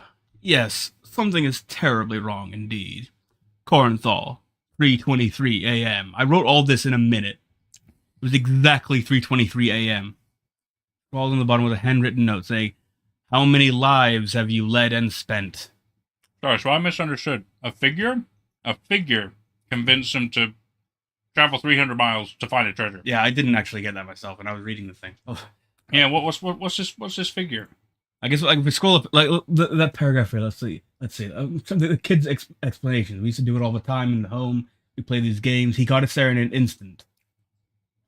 Okay. So they're alluding to a he. So there is a he. Yeah. Okay. Gotcha. That makes sense. I was sitting there like, I don't remember them being with anybody. So, cool. Okay. And yes, I'm aware that hysterical has another meaning, but nobody who's serious uses that other meaning anymore. It's like the other meaning of hysterical is it's used to refer to women being emotional in the 1800s. It's hysterics. And then they were prescribed cocaine. Okay, chaos stuff is fine. Some of you know. So this is interesting. So from my understanding, I'm trying to piece together my interpretation of the current, what the story is trying to tell me. Let me switch to this for a moment. I feel like Dr. Corenthal didn't know these kids before, right? So obviously he was exposed to them at one point. Maybe he was working on them, with them in some kind of lab environment or something. I'm not entirely sure. But he ends up adopting these kids. But he obviously doesn't know all of their backstories before he adopts them. And so that means there's still more information about these kids that we will find out, especially as I feel like Corenthal ends up figuring a lot of it out and explaining a lot of it through his letters and shit like that. So that means whatever has been ailing these children has been going on pretty much their entire lives to our understanding. But it doesn't explain, and I'm sure some of you will try to explain it to us, but clearly we haven't got there yet. These letters were from the 1970s.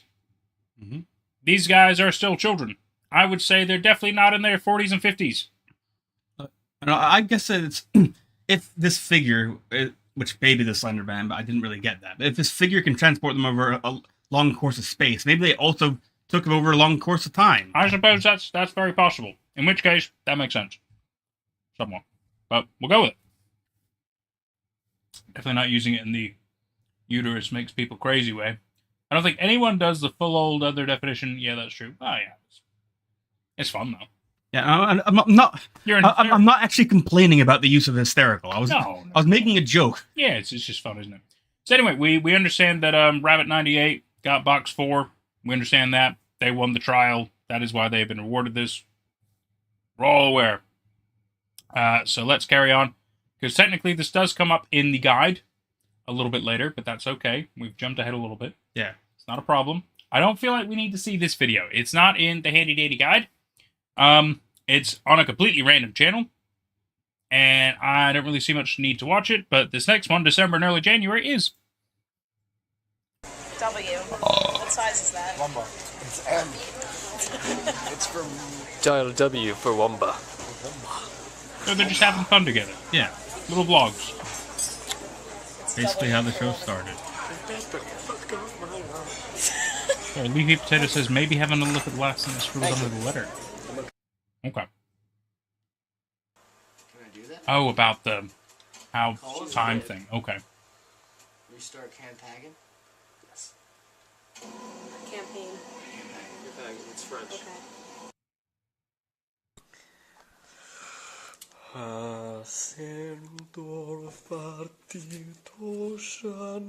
That's when we started, but we gave Evan a energy drink / soda. That was a perfect idea ever. But in happy news, I guess? Good news? Happy news, bro? Happy news. Really? In case you guys didn't realize, we're not happy news.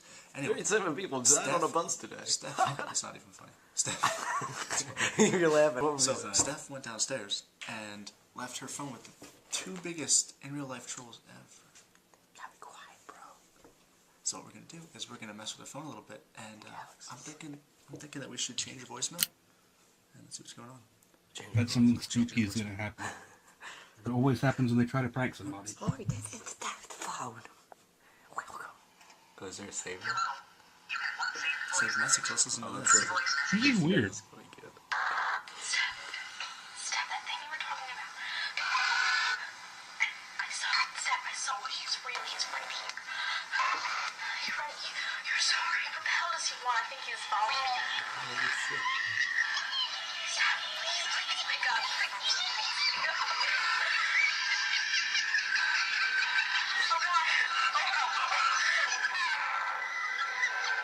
This is supposed to be Jeffo. Because this is the voicemail of Angel. I guess that all makes sense. Oh, shit. Yeah, I think it was Jessa who left the voicemail then. And yeah, I did piece together that Stephanie is most likely Damsel. Yeah. Just because she seems incredibly relevant to the plot. And her name has now suddenly not been redacted. So, yeah. And I don't remember if her name was said in the voicemail as well. Possibly said Stephanie, I'm not sure. Yeah. Alright, this is a little strange, a little formal, but I wanted to ask you, simple question. The masses demand answers. And we demand answers. We broke you out. Whoa! Hold on! Jeff! Not only, because you didn't belong there, but also because we think that you can help us. You seem to know more about this. One thing I want to ask you is, how do we stop him? I highly doubt that there's any way to stop him. I mean, you guys have tried to stop him more than I've tried to stop him. Like, I'm just a victim. I'm sorry, I just don't think that there's any way to stop him. I don't think he has a weakness. Oh yeah, I mean, The college student. She's not going to know how to beat an sort of ancient thing. Bigger car. Who killed her family and put them in body bags, yeah. With knives attached to the front. There may be a way to stop her, but she's not going to know it. Oh, fair. That'll work. But most of everything that you know is already out there. The Slender Man must be her attached Probably, yeah. creature thing. And that's if it's truly accurate that everybody has like one they correspond with. Maybe it's like all the villains go after all the protagonists. I think that's the case, yeah, but I think they were individually attached to specific people at first. Red slushy. This. Man's been 6 dead. years. Mitten's been dead for 6 years. There is no blood. That's blood. It's been here for a while. Not 6 years a while. Let's get out of here right now. Oh, Come on, yeah. Jeffy. I'm fucking around.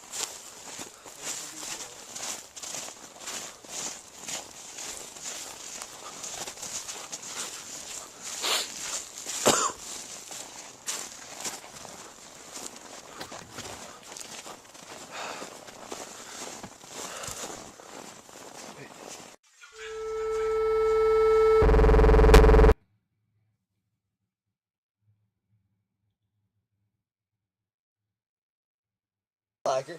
People are gonna be wanting answers. All right, well then they're not going to get any. I mean, she's not some oracle that knows everything about this, about our situation. I mean, Exactly. she's just a scared girl. She's just hiding from something that's dangerous. The only way she got this far is because she makes herself ignorant. Yeah, exactly, exactly. So I That's mean, there's her nothing we can learn from her, but secret. at least she's with people who know what she's going through. Well, obviously, we're going to skip the Ustream. I think it gives us a little, we're not too far from a decent checkpoint, apparently. Let's see, so after this, we can skip the Ustream. I think our boy Ren says, nothing major happens here. Much of the gang situation is acknowledged and discussed in more detail. You suggest reading over the summary of its major points. Okay, that works for me. Okay. Summary of its major points. Important revelations. Here we go. Everyone feels as safe as reasonably possible. Calm for the moment. They're thankful for that. They have reclaimed Alex's room. The rake is no longer there, but something happened that they filmed and will upload soon. Okay. They have not analyzed the voicemail deeply, but did recognize the laughter and feel that they know what it is. I bet it's Evan. They've considered They've considered moving, but feel no need to spread the fear. Evan feels prepared to fight Slender Man, but doesn't feel it will work. I mean, it hasn't before, but hey, maybe fourth time's a charm, right? It also literally didn't hurt them. So. Well, it's arguably safer to fight him than to not fight him. Well, it made Evan like super bloody. Yeah, but he wasn't damaged. I suppose. There's no further info from Jesse on Dr. Corenthal. Oh, right, Jesse's the other one. Yeah. The other random lady who shows up sometimes. Yeah. I really should have just given her a different name. They cannot see the leaked vids, but have had them described to them. Jeff is still in possession of a flash drive that contains 78 of 76.avi. Is that what's coming up? Like No, that's the video we've already seen. Yeah. I recognize that name. And the corrupted file. They plugged it in, and the formerly corrupted file was activated on the computer, which they posted shortly afterwards, which will probably be watching next. Convenient. They have received the composite video of the hidden videos. The results of watching it were posted a little over a week in the hidden videos, which does come up later as well. The voicemail was dated early September. They can see the Megas video. Steph is living in the basement of Evan's house. Other than that, they're living where they usually lived. They can all access both the hard drive and the Twitter account, though Evan says he doesn't know how. Okay. It was Vince who initially suggested the Slender prank in the early vids, and they had planned to show him benching in the next installment if they had continued. I would have loved that. That would have been really funny. Yeah, see, that's what I'm saying. Like, if you're going to really prank it up, like, you might as well just go fucking crazy with it. It'd be really funny. They cannot see the tragic hero statement at the end of Slush Pops and Surprises. And when asked who the tragic hero was, Jeff replied, Macbeth. Funny. Evan did seem to know the question was in reference to his video. They saw no sign of Slender Man during the breakout, but admit they were all sleep-deprived and paranoid during that event, not to mention cold and running. The metallic noise in Joke's Over was the USB port in the flip opening, or maybe the tripod. Vince says that reading between the lines of the question, he knew what it was really asking if Evan had a knife to his back, and the answer is no. When Slender Man is around, they hear sirens and the sounds of children. Oh, now that's interesting information. That's nice to get something like that. The purple taped object on the rafter in Damsel's video is a flex machine. Okay. I suppose that's important. They do not know specifics about their lineage. Jeff says he and Alex are American mutts. Vince says he is Irish-Italian. Jeff said he also had some Polish and English heritage. Evan says he is German-Irish. I don't care. I mean, yeah, it's fine, I suppose. They blame the flu they had on general winter malaise, but they said it felt worse after seeing Slender Man. I mean, that makes sense. Slender Man, he's a sickness, isn't he, right? Evan claims to have never met Habit and to know nothing about him other than his name. Any missing time Evan has experienced he feels can be chalked up to sleep deprivation. At the end of a day in the life, Evan admits to feeling irritable and ready to go home, but says it was nothing. Vince is prone to migraines and has experienced a few lately, but puts it up to stress. Vince often hears strange animal noises in the woods around his home. I wonder if the rake is connected to him then, but that'd be kind of weird. We haven't really kind of pieced that together yet. Vince hopes that the Fairmount papers are fakes, but claims he has no family in and no connection to Ohio. Other than the unrelated weird experience, Mittens, the rake in Alex's room, Slender Man on the porch, etc., they've had no repercussions since leaving the trials and are unfazed by them. Okay, so it's good to know they have left the trials. That we didn't know. But good to know. They don't feel that was mentioned on the wiki page. Well, it was mentioned that they volunteered to leave. Yeah, but it wasn't confirmed. It said that it said that it was confirmed. Oh, okay. Well, then I just merely misunderstood. That's cool. And are unfazed by them. They don't feel threatened by Habit at all and consider the rake and Slender Man as more direct threats. I get that. I don't feel threatened by Habit at all either, so I'm with them on that one. For Trial 1, Evan buried the prettiest knife you ever saw, and Vince buried his limited edition copy of The Legend of Zelda Ocarina of Time. Fucker. I hate these guys. I mean, like, I probably hate them for a different reason than you do in this one. Like, I don't like Ocarina of Time. I do, but... everybody does, I just don't. Well, I mean, not everybody does. Well, yeah, I don't, so... Well, yeah, exactly. So, not everybody... You've already lied! Okay. So, that was the highlights of the Ustream. We're almost at a good checkpoint moment, according to the guide. Cool. So, that'll be where we have proper big discussions with everybody. So, don't worry, chat. We will be with you. We'll be with you. That'll be where I take a smoke break. Absolutely. So, next up is this one, 77 of 76, and then we go into Trial 4. Well, I stand corrected then. So, I thought we'd already watched this. Oh, no, it's 77. Yeah. The other one was 78. That's right. Yeah, okay. So, this is the one that they now can watch on that thing.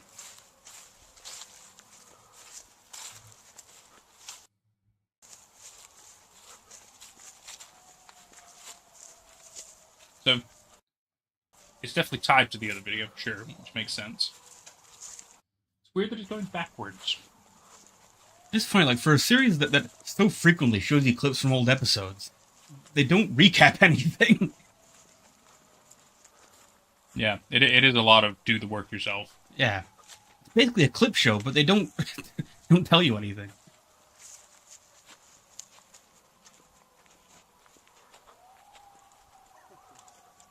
No dialogue or anything. Doesn't sound like it. I'm guessing we're gonna... Oh. No subtitles. You have sirens? Jarvis?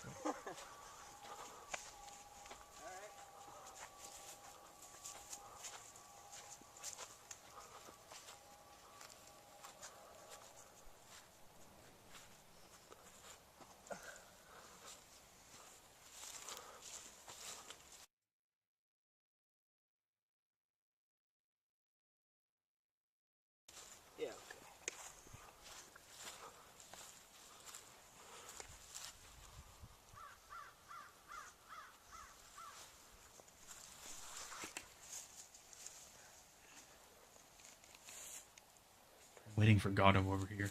Now what? Now what? Now we wait. Wait for Gato. Ah, yes. I'm tired of it. This is ridiculous. It's like you're just going around in circles. You don't get anywhere. No progress is made. Sucks with no subtitles. Yeah. You might want to look at the wiki page, because there'll be a transcript. Yeah, that's Set probably a up good from idea. the beginning. So they're waiting there specifically for something or someone. That much is for sure. Let me... I would love it if it was like they're waiting for the video to end. Because that would be, like, that'd be my kind of thing. That'd be funny. I think it's in December. Don't know that. A bunch of tweets. Okay, 2011. It's got to be. Oh my god. Hidden videos. No, there here it is. Yeah. Boom. Hear the sirens. Hear the sirens. Sounds clear for a few seconds. Suddenly stop. All right. It sits on the ground and previously unseen. Like, just a lot of stuff. I don't know, man, but this is unbelievably infuriating. I'm tired of it. Shit is ridiculous. It's like you're just going around in circles. You don't get anywhere. No progress is made. You go in, balls to the wall, but it doesn't fucking matter. You just wind up in the same fucking spot. I've been saying that from the beginning. It's the same fucking thing. Okay. I don't mind this. Actually, I like this dialogue. Okay. I think the only other significant thing to mention about that video is the fact that it's labeled in a way that makes you think it's just like taken straight off a camera, right? Yeah. So although, if it was, the first number would be smaller. Oh no, of course, but that's why it's like a weird trick, isn't it? Like cute, yeah. Exactly, yeah. So I think it's well done. Trial 4. Wait, sorry, did we already do trial 3? What was trial 3? No. I don't remember trial 3. No, we didn't do this one. We apparently did not do trial 3. Sorry, everybody. January 13th, trial 3. Congratulations making it thus far. However, how does it feel to follow a leader that is as mortal as he is shirtless? Everything bleeds, children. Regardless, here is your next task. Trial 3. Lose a friend by any means necessary. Get creative. Make up an elaborate story. Simply sever ties with a good friend. Make a video and post it publicly to YouTube using the format The 7 Trials of Habit, Trial 3, Rabbit Number. Tell us what you did. Perhaps record the event, phone call, whatever it is you choose. Do not tell them why you're doing this. Blame it on them. However, tell the viewers at the end of your video just who made you do it. The deadline is next Wednesday, January 19th. Run along. Piss and moan. You complain as if this game for your enjoyment. Get over yourself. Basically making everybody do it. Hope you made the deadline. See you soon. 62 rabbits were eliminated. So 76 carry on. Yeah. It sounds like there are a lot of existing videos for it, but it's just going to be, well, we can imagine what it'll be like. Yeah. We don't have to watch them. That's okay. And so then we're at trial 4. Trial 4. In the timeline, January 24th. Let's raise some awareness, shall we? Trial 4, recite the attached poem in a crowded public place. It's simple, really. Create a video chronicling your performance. Oh, it'd be cool if there's a video of that. There's Morse coded videos. I don't think that's it. There'll be a fan video of it. Yeah, but it's just not in this cool timeline. Details. Must see at least 10 people passing on screen. Voice must be loud, clear, and heard. You can read from the damn sheet if you must. At the culmination of your recitation, remind them who made you do it. After uploading it, public setting, no private submissions, email me your entry, as always, as a new message with your number in the subject field. Again, piss and moan about this task, but if this performance is too much for you, save yourself the time. Quit now, because this is just a precursor to number 5. Mumbo number 5. Deadline is a week from now on January 31st at noon Eastern. Happy Monday. The poem is a lengthy recitation. Can we get it? Oh, there is a playlist to do some of that. That's fun. We can watch more of those. Why not? Depends on how lengthy. Oh my god, it does look like it's kind of long. If that's the whole poem, then that's nothing. That's not lengthy at all. Yeah, but I don't want to read it and then watch a video of somebody reading it. Okay. So we'll watch one person's entry. God, I'm gonna hate this. Oh, you wanted it. Yeah, you did. You want to watch the videos of shit. This is great. Is it like an IHOP or a cafe or something? I'll always be right here. We'll take the rabbits together and together eat them alive. We'll fill our hearts with the joy of the slaughter, the joy of their tortured cries, and as they lay face down in the dirt, you'll see that these rabbits, your friends, the ones you loved, the ones who loved you, who cried your name to the bitter end, and then you'll try your very damnedest to try to separate us until you realize that us is me, and with me there is no us, so you millions scared and we prepare for some devastation. Joints care to agree. Some blood-soaked hands, some broken bones, and mass body counts across our nations, because I am the monster in your head, the beast that hides beneath your bed. The axe-wielding man crossing your street with bloody hands that tear the meat. Try to stop me if you can, but you'll break the habits of man. With love, habit. Let me read the original poem. Partly because I want to judge. I'm trying to close it. Partly because I want to judge this thing, because I do actually read poetry. All right, here you go. You wanted this? Yeah. Oh wait, do you want the picture? No, I'll take the text. Okay, good. This is not a lengthy recitation. Jesus Christ! Like, this is a short poem. Do it. This is your recitation. Little rabbits feed our habits. We are millions, fierce and strong. The bloodthirsty rage within us urges that we move on. Do not fight the forever flood of paranoia, hate, and fear, because I will be with you all. I'll always be right here. We'll take the rabbits together, and together eat them alive. We'll fill our hearts with the joy of the slaughter, the joy of their tortured cries. And as... Where are we now? Here. And as they lay face down in the dirt, you will see that these rabbits were friends. The ones you loved, the ones who loved you, who cried your name to the bitter end. And then you'll try your very damnedest. You'll try to separate us, until you realize that us is me, and with me there is no us. Scroll. So you millions scared and weak, prepare for some devastation, some blood-soaked hands, some broken bones, and mass body counts across your nations. Okay, that's the first cringe part so far. Because I am the monster in your head, the beast that hides beneath your Metallica, the axe-wielding man crossing your street, the bloody hands that tear the meat. Try to stop me if you can, but you'll break the habits of man. Screw. With love, habit. Look at that. That wasn't too bad. It was very hackneyed. But the wording of it wasn't that bad. It's cute. It's cute. Yeah. It's clever. Very predictable. But well, yeah. But I mean, a lot of what he's doing is predictable. I thought it was funny how it's like, hey, you're gonna lose a friend, and you're gonna prove it. Yeah. I thought that was quite funny. But yes, performance was good. Playlist. January 31st, Habit announced the end of Trial 4 in Round 2. I wonder if you made the cut. Those who have passed Trial 4 have been notified. Were you notified? Jordan did not make the cut. If you have not yet received an email, you've been eliminated. Aww. This concludes Round 2. Okay. So there are trials. The trials have parts, and they're overall in a round system. yeah. It's maybe like 2 trials per round, basically. So I suppose so. I'm just trying to make sure I understand. The winner of this round will be chosen and notified later this week. Regards. The email sent to the rabbit read as follows. You have passed Trial 4. This concludes the second round. The winner of this round will be chosen based upon their recitation. Await further instruction. Rabbit number 52, a full round action was the winner of round 2, and declared him Warren Jester. Congratulations, Rabbit 52. You have been chosen as the winner of round 4. I thought this was round 2. We're going to say winner of Trial 4. Yeah. You may assume the title of Warren Jester. Your ability to screw with the boundaries of the written guidelines is heartwarming. I will see to it that it is justly rewarded, but don't do it again.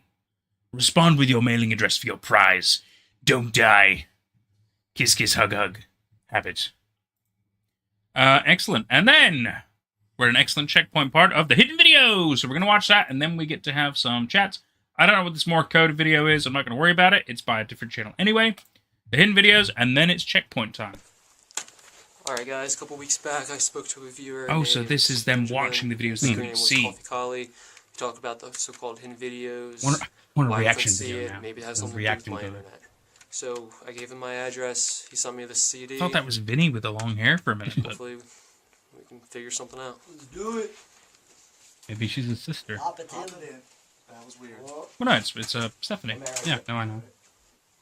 Thank you. You have to stop hitting me. Doesn't have a chin. Or start doing it harder. I know, it was really rude. I'm so sorry. Please do. Just for like a split second there. Best view in the world right now. Look at that. This is awkward. Is that League of Legends background? Thought it was Smash Brothers. It looks like an L. I think it is League of Legends. Not that I like League of Legends or play it, but It also looks like Pokemon. Like the logo in the middle. maybe. It's probably not, though. A lot of logos look the same. And the videos is just a compilation of the hidden videos. Right. I mean, it didn't show up in the guide, so I didn't see that. my god, it's you. Does look like me. I think this is the Morse code, the video that we're skipping, because it's just yeah, maybe. So cool. The Nostalgia Critic's brother.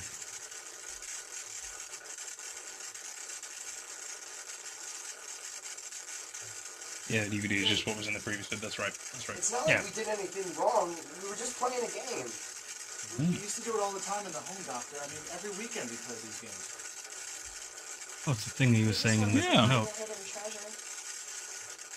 Oh, something went by. Yeah, shadow. We were trying to get back on our own. He got us there in an instant. I don't know why. It's specifically that very interaction they had based on that letter. Yeah. Broke the door or anything. We didn't even use him. We were just playing for fun. I don't know what happened. Cute. 8 minutes have passed. And I like the idea that like this happens when they watch the missing footage. Cute. There's a lot of bracelets. What the A lot on one arm. It should really distribute. Still recording? Still looks like Tony Hawk. Did he get a haircut? Oh, shit. Jeff. Hey. Oh, Jesus. You're fucking bleeding, dude. Oh, Jeff, you shat your pants. Jeff? Hey, whoa, calm down. You alright? Yeah. Oh, shit. You're bleeding. I know, you are too. It's okay. Benny? Oh, Benny. Oh, fuck. Okay, calm down.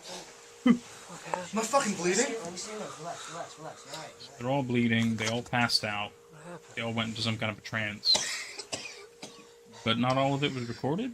What, we all, fall asleep and have nosebleeds at the same time? Yeah, that's normal. Jesus, dude, your eyes look really bad. Do they?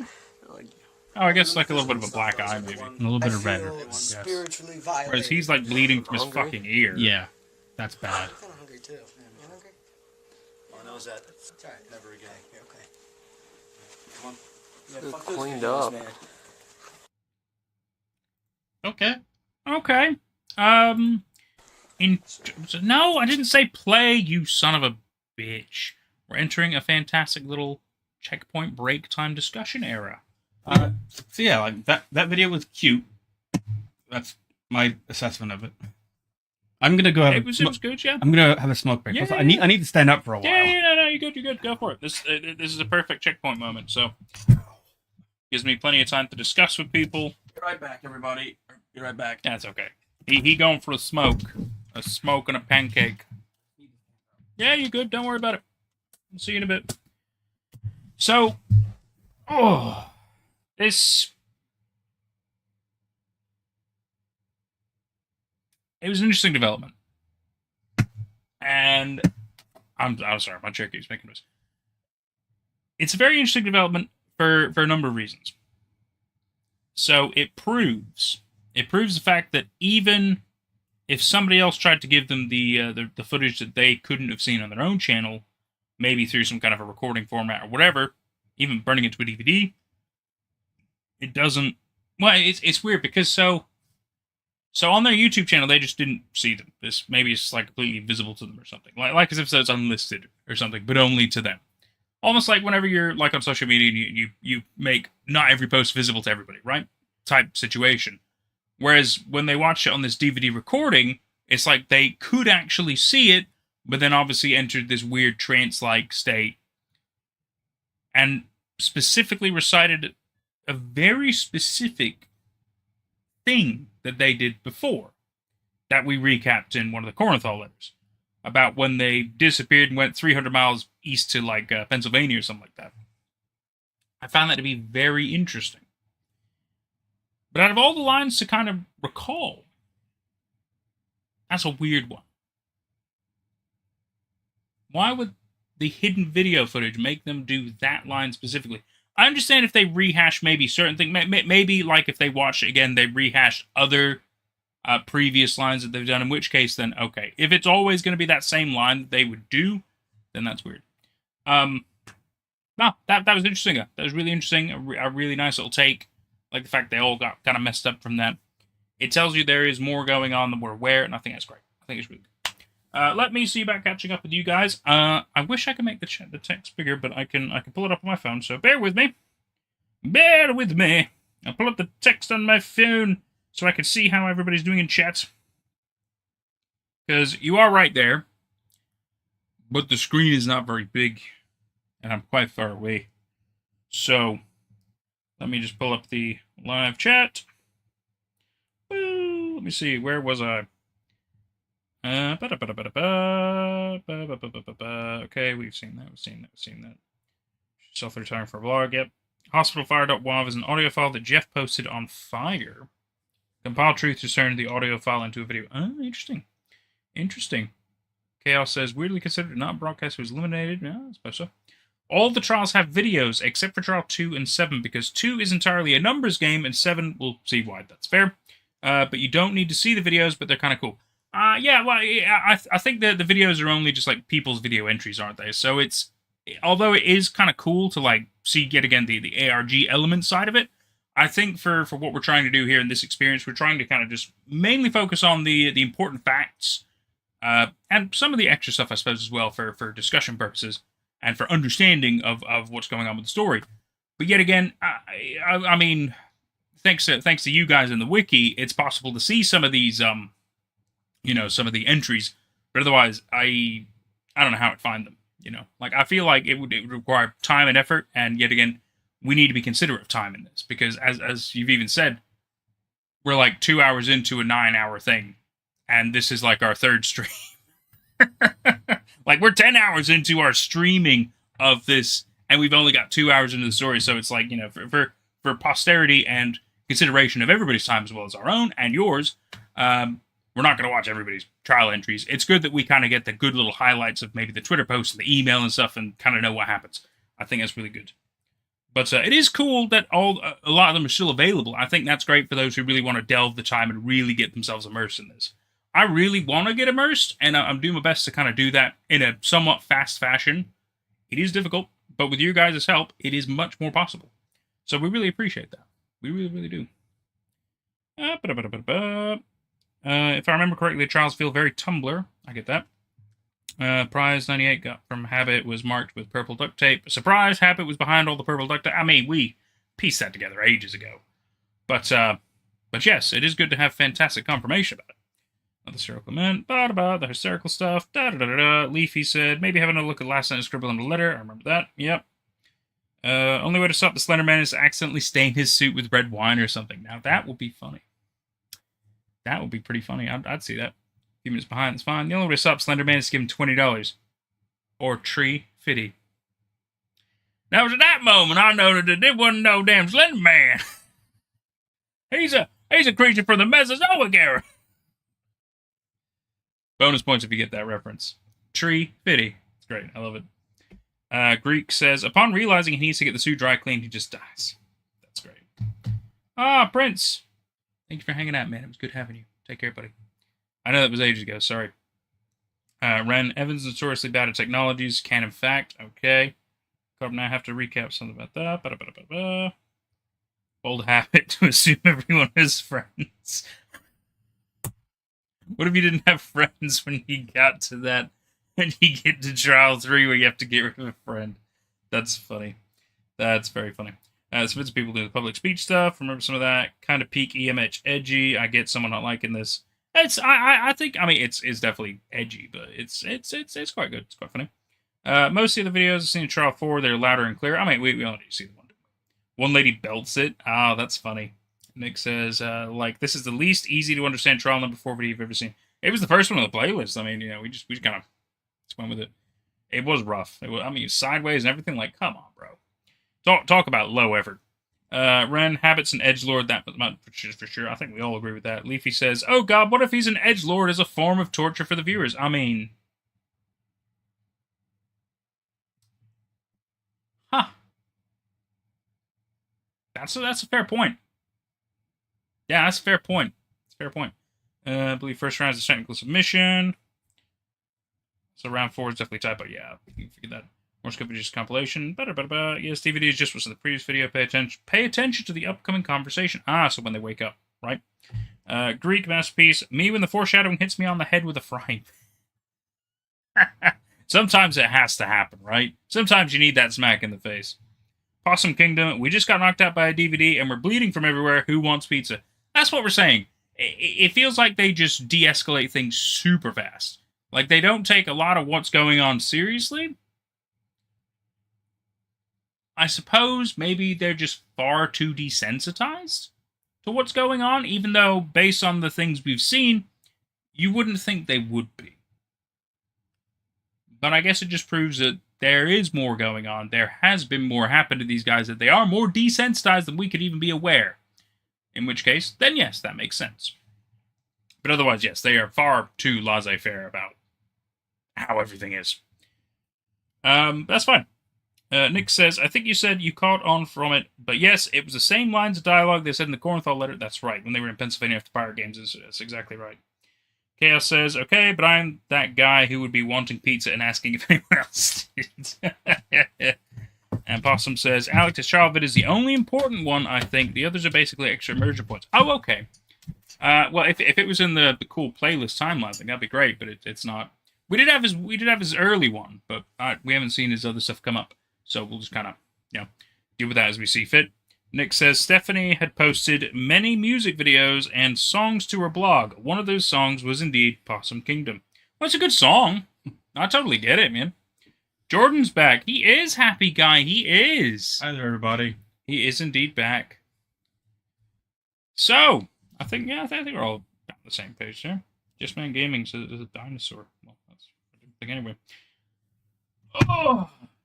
So, what are your thoughts? What are your prayers? How are you feeling? How are you vibing?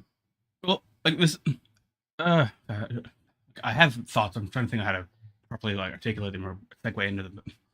This is getting better. This is gonna sound like a bigger insult than I really mean for it to. But everybody's saying welcome back, by the way. Thank you, everybody. Hi, everybody. Like for a while, this series was and also I'm gonna give numbers out of 10 as ratings. And I hate doing that. I don't believe in numbers out of 10, but it's just convenient. Why not do it out of 7? Because I've got them in. Do it out of 5. I've got them in my head. And out of 10 has a bit more nuance than out of 5. Do it out of 20. No. But before today, I would have rated Everyman Hybrid like a 4 out of 10. By now, it moved up to a 6 out of 10. It's getting better. That was a good little jump. And again, I don't like numbers out of 10, but it's just a convenient way of giving my feelings right now. And would you say it's easier, at least for us, you especially, to digest it in this way, where we're only getting the important videos, we're only reading the specific stuff that is relevant and important, and we don't have to do way too much digging? Maybe. I still feel like we're reading a lot of stuff anyway. I think it just goes with the series. Yeah, but I feel like annoyingly, especially with the Cornthal stuff, we kind of have to. Yeah. I do feel like a fair amount of stuff is fluff and not super necessary, but it is good that we've read a lot of them, because at least then we've started to make some more connections. I'm fine with reading the Cornthal stuff, and even the Habit stuff to an extent. I don't really care about the stuff that Habit posts on Twitter. I just care about the results of the trial. Yeah, I feel like it definitely, at least now that the ARG's all over, it does need to be where it's like this, where we're literally getting just the major highlight important stuff. I mean, it's quite nice to have his Twitter posts, because at least you get the main stuff. Yeah. And you don't get much else. And I think that's a really good way to be like, hey, this is what happened here. Yeah, if you want to see the extra stuff, that's cool. But, if you just need the meat and potatoes, here's the fucking stuff. You can carry on from here. I think that does make it a lot easier. Because otherwise, we could be fucking... Like we were saying before, Nick mentioned... We're like 2 hours into 9 hours of the thing. And I was like, yeah, but we're 10 hours of streaming that 2 hours. Like, we need to, we need to find a way to not just have it be fast, but still enough information going into it that we're not at least lost. What also helped me was the fact that we've been taking like a week between things. Because, I feel like it's good to have the breathers. If we'd have kept going with this on like a previous stream, I would have just been in a bad mood. But like, I've gotten used to the fact that the Cornthal thing is a thing, and that the protagonists all had a different life back then. I had to get used to that. I needed a week to sit with that. I get that.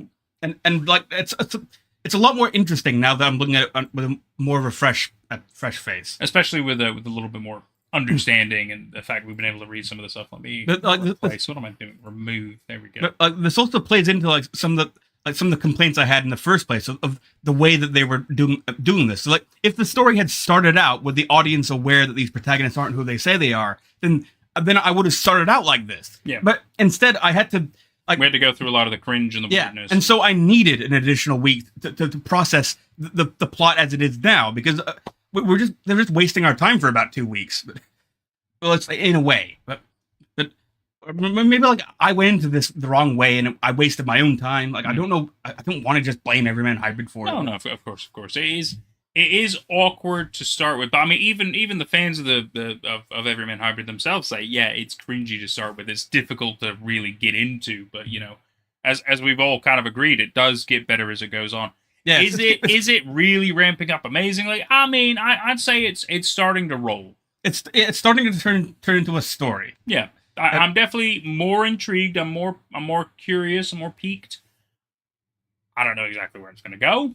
This is something we actually discussed earlier today. We don't really know where it's going to go, where it's going to end, where the story wants to go. I'm still waiting on because there's still one more video that I remember from when I watched this, and we haven't gotten to it yet. I'm wondering how far into this I got. I didn't read any of the side stuff. I just watched the videos, but I didn't even know it was an ARG until we really delved into this. I knew there were like Twitter posts and stuff, but I didn't know all the other stuff, really. Because yet again, I mean, if you just go through the Everyman Hybrid channel, not all the information's there. You don't really know. It took a lot of people piecing the stuff themselves together. I mean, I obviously wasn't enough of a fan to do it. I think I only kind of started watching it because you mentioned it as well, because it was Slender Man's thing, and yeah, we didn't really give it the time of the day back then either. No. Which is fair enough, you know? I mean, like I don't feel bad about it, because look at where we are now. Although, it's still not at the point yet where I would keep watching this on my own time. I still have faith that it's at some point it's gonna click. It's gonna get to there's gonna be some plot where we're like properly hooked. Yeah, there's gonna be some plot that I really care about. Yep. That actually and that they're and I'm hoping that it's not just the plot that I care about, but that they're telling it in a way that I care about. It could happen. Yeah, it could happen. Ren does mention, well, a lot of them mentioned that after a point, it does mainly start focusing on just the video aspect, which then becomes much easier to watch. Yeah, and plus, as creators, it's easier to keep track of your own story if you're just doing the videos. Yeah. So it'll be harder, or if they made the playlist. The harder it is to keep track of your own story, the harder it is to keep track of your audience's experience, and that's what accounts for my fragmented and kind of irritated response to it so far. I feel like the user's experience isn't prioritized. But anyway, but it's getting there. Yeah, and I'm glad. Most of chat agrees. It's a lot, and it's not something that's bingeable, but that it does struggle in parts, but it does get better as it goes on. And I think we're all in agreement there. I'm certainly intrigued. I'm certainly beginning to really enjoy it more, which is fantastic. The good news is we don't have a crazy amount of stuff left to do in this stream. Huh. I mean, I say that, it looks like it's 4 or 5 things, but I guarantee you they might end up being more than we expect, because it took us quite a while to even reach number 4. So we're going to find out. But without you guys, and without our boy Ren, this would be a lot harder. Nick's saying something, recapping. Nick is saying something. Sorry, let me pull it up on my phone. Where is it? Why didn't it pull up on my phone? You son of a bitch. I'll pull it up again. It's fine. It's not you, Nick. It's me. My phone is sometimes terrible. Please, I need to recap what Jeff tells us in hospitalfire.wow, because it gives more impossible things going on. Do it. Tell us. Give us the recap while we finish discussing and figure out our next steps. Because you did mention something about Hospital Fire recap before. Yes, definitely recap. Let me, because you said something about it before. I remember. I can't remember. I can't find it. You just mentioned that you have to recap it. It's fine. Ren said, well, like I said, I did my guide off of vibes. If things don't exactly line up, that's sort of fun. No, you're doing a great job. You're doing a really, really good job, Ren. Don't even worry about it. If anything, your guide really kind of helps figure out the more important side of stuff to do. I mean, yeah, again, it's good for us to do a little bit more digging, but just to have your guide to be like, hey, this is kind of where the important stuff is. That it really helps a lot. It really, really does. It's okay. We're just waiting a couple of minutes for Nick to give us a recap of hospitalfire.wav, the video that we kind of missed, well, we skipped earlier because, yet again, it was on somebody else's YouTube page. Sorry, you guys can't even see that. Anyway, that's because we're still in chat mode. It's fine. But yes, it's on the big playlist thing, but it's not an official playlist. So. But if it's important, then I am excited to hear what Nick has to say. Long story short, he went back to the hospital the day after they rescued Stephanie/Damsel and saw yellow caution tape on the elevators. There is more coming, he says, continued. So I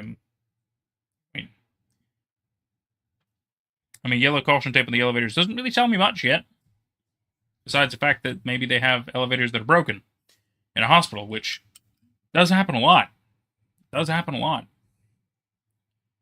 When I was doing IT contract work at the NHS hospitals in Leeds, I mean, some of the locations had like a lot of elevators. I'd say maybe like 20 plus elevators, which is completely understandable for hospitals and stuff. And I would say that there was always at least one that was out of commission per area. In most cases, it was because they were being used specifically for transporting usually rubbish, waste, and stuff like that. And sometimes it was because somebody died. So you never know why that one elevator was never usable. But a lot of the times it's because somebody died. Good. I'm glad I filled up that time. Nick says he got an email about 2 workers that died in a flash fire. How about that? Really funny. The only thing is the workers who died are 2 workers Jeff knows are still alive. But he got the email anyway. Okay.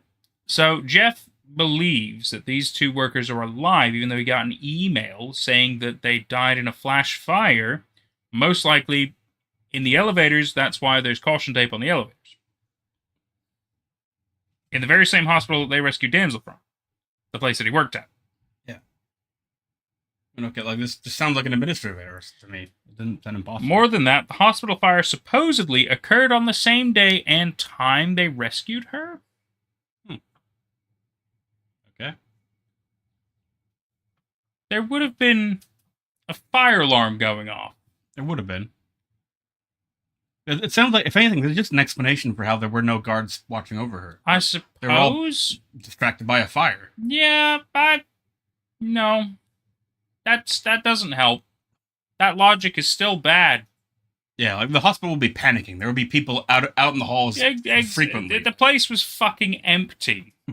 Besides the one security guard and conveniently Damsel, who, by the way, was wearing normal clothing. And yes, I understand, oh, well, she was probably in like a psych ward kind of a thing, in which case they're allowed to wear normal clothing.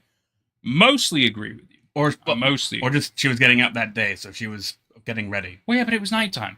Yeah. They don't release at night, they release in daytime. Because that is when the staff are working. So, no matter how the logic works, he doesn't. But, I appreciate you, Nick, for the recap, because I sure as shit wouldn't have cared. It's literally impossible for these 2 things to happen at the same time. Is it? I don't. It's not. How is that impossible? They didn't. Hospitals are big, bro. They didn't use the elevator. How? Yeah, exactly. Like, how is that impossible? Like, it's not like they wheeled her out on a fucking gurney 2 floors up and had to take the elevator down. We got to wear normal clothes with some... Exactly, Cass. I mean, for the most part, you can. It depends on the reason you're there. But, yeah. Even so. It's the logic... You can't logic this. And that's fine. We just have to admit it's not perfect logic, guys. We just have to admit that. It's fine. It's a silly horror, quote-unquote, mystery, cosmic, bullshittery, YouTube series, ARG, not ARG, weirdness. It's fine. It doesn't have to be perfect. I'm merely nitpicking because it's stupid. And they're still trying to defend it. Well, apparently it wasn't the elevator that set on fire. It was her room that set on fire. In which case, okay. That is impossible, yeah. I think they said the room she was supposed to be in was the one that exploded. But then why would the elevator have the caution tape? And really, what it sounds like to me is just simply that the email was wrong. Well, I mean, the email was obviously wrong, yeah, but... And of Lastly, damsel was supposedly discharged earlier that week before they rescued her. Well, then what was she still doing in the hospital? And why did she say otherwise in the video? Yeah, guys, now we're all confused. All right, we're making it much worse. I'm even more confused than I was. It was the same room, yes, hence why it's impossible. So the room... So you guys are telling me in this hospital fire video thing that Jeff was trying to explain, an email that he got about this weird flash fire that happened in the room that damsel was being held in, where 2 workers died. First off, what were the 2 workers doing in that room where damsel was held? I mean, maybe they were, I don't know if it's TV or something like that. This shit happens, it's fair. I understand that. It's an easy one to dismiss. When would the fire have been? If it was supposed to be at the same time that they were busting her out? Yeah, like I think that's the impossible thing. It's supposed to be a freaky impossible thing. I still think it makes no sense then. Occam's razor. The email was wrong. No, yeah, obviously the email was wrong. That's what makes it important to know. If you guys I get a weird feeling that there's going to be alternate timeline or multiple parallel dimension bullshittery going on, or they're living multiple lives, or there's multiple versions of them, or there's some form of multiples. And that's the elephant in the room that I'm trying not to think about. The multiverse is coming, and it started with Everyman Hybrid. That's great. Just kidding, it started back in the 70s, but it's, whatever. Hospital fire occurred at the same place in the hospital where they rescued Stephanie, and at the same time, too. I know the series, and now I'm confused what was going on. That's what I'm saying, Greek. That's what I'm saying. I'm glad we're not the only one. Ren says, it will make sense eventually. Okay. And then Nick says she wasn't discharged. The email was wrong. Just as wrong about that as they were about the flash fire that killed 2 workers that Jeff knows are still... Yeah. Okay. Anyway, before we continue to get more bogged down, we're gonna jump back into more Everyman Hybrid because it's fine. Clearly, we don't know these things yet. Yeah. And that is okay. Fuck, is it weird? It's fine. Last week / taking it back. Where? Oh, that's this one. Sorry. Yes, perfect. This is next. 8 minutes. Oh, good. Thank God. Do you need a drink or anything? How you doing? I've got my drink. You got your drink? Okay. I started on my dinner. I don't really want to drink it now, so I'm not going to. It's surprisingly tasty. Just the lemon. Hooch is all right. Hooch is good, man. Let's go. And the crawl space is... These guys get better with their... Only is he 3 by like 3. So if we're going to be confronted, it's going to be in the immediate area. Bike ride. Obviously, it's been quiet for the last couple weeks. So are they going into Alex's room? This is a place that we've all been... But wait. We just mentioned in the highlights of the Ustream that they've already said the rake is gone. Yeah. And they have confirmed it. But now it looks... Maybe they're saying something different now, but it's hard to hear. Maybe they heard a noise and they're... I don't know. Staying at occasionally. Maybe. I'm trying to read the captions to understand, but... Yeah. Of a second story. We can't avoid the second story just because something... Can't avoid the second story? What are you talking about, second story? That's where the rake... Like I said, it's been quiet, but if there's something in there, we're going to get it out. They're going into the closet to make sure. Okay. So, to make sure. Okay. That's fine. You're making sure he's gone. Fine. Alex's room has been reclaimed. You're going into the room to make sure. Yeah, it's fine. Fine. That's fine. I can work with it. Making sure is fine.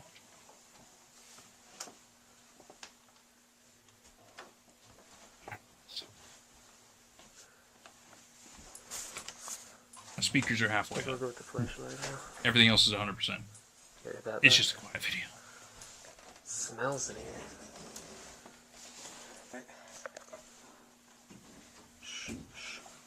Anything?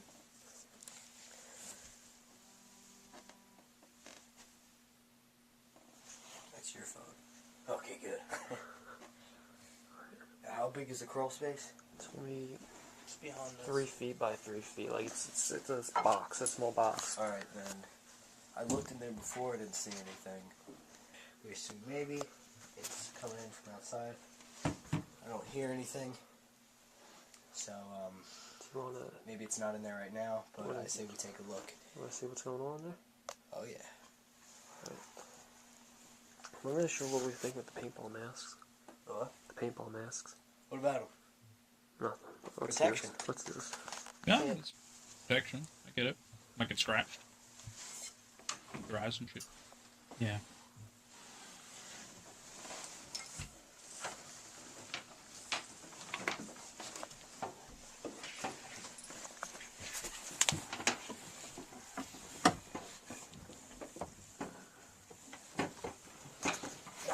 It smells like shit in here.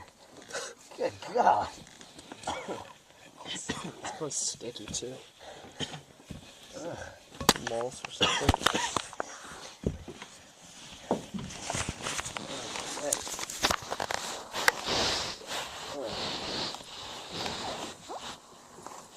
Keeps going. Oh, I see a light. I think it opens up a little bit. I think I dropped Ah, it. so it went through like a crawl space in the closet. Where's my knife? It sounds like it's Where's all my already shit? bigger than it's supposed to. That's What cool. the fuck is this? Is this your basement or something? There's light. Flashlight. Yeah, as I say, do you not have like a flashlight or something? Radiator furnace thing. Oh, it's taking where it all back our to that things weird go? Burnus thing. That basement. I don't know, basement man. thing. Where the fuck's the hole? Look! Wall! I remember my first time. Doesn't make any goddamn sense. Where the fuck are we? Al gets to keep his helmet. That's nice. Wait a minute. Hold on, I got a door, guys. I got a door.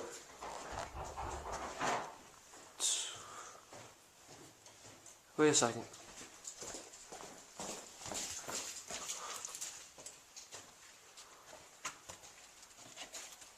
No fucking way. No fucking way.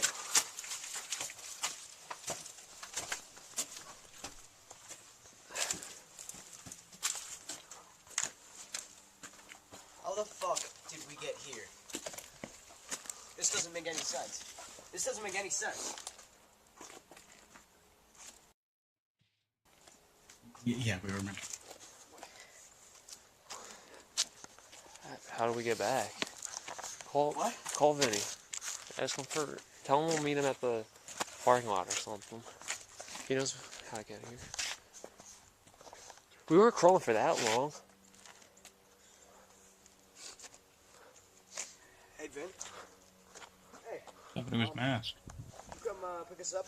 We're at Bald- the hiking trail. Baldpate. We're at Baldpate. Oh, I don't really know what we're doing here, actually. But we'll if you come, we'll meet you at the parking lot. All right? We got some shit to tell you. Don't go too far, Jeff. Yeah. Stay with us. Stay with us.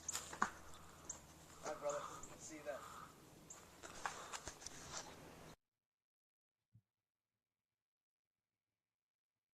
2 days later.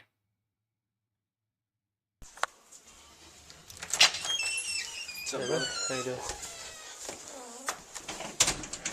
Casual. How's it going? We just teleported across the world. How's it going?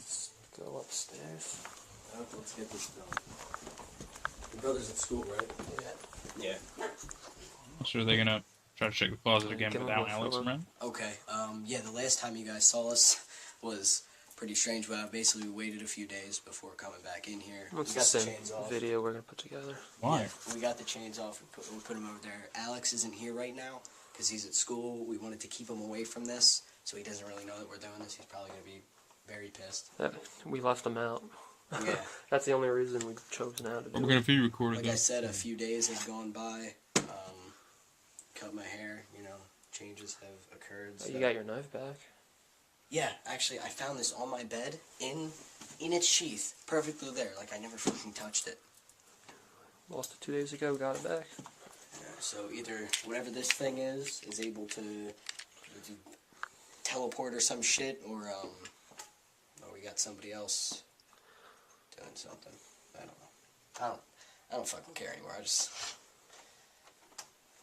Alright. Are you ready? Let's do it. What do you got? Do you have anything? You have a box. Seriously? All right, what else were you gonna do? The baseball bat hasn't shown up yet. What's this? Yeah, right. You need that? Your brother shaves.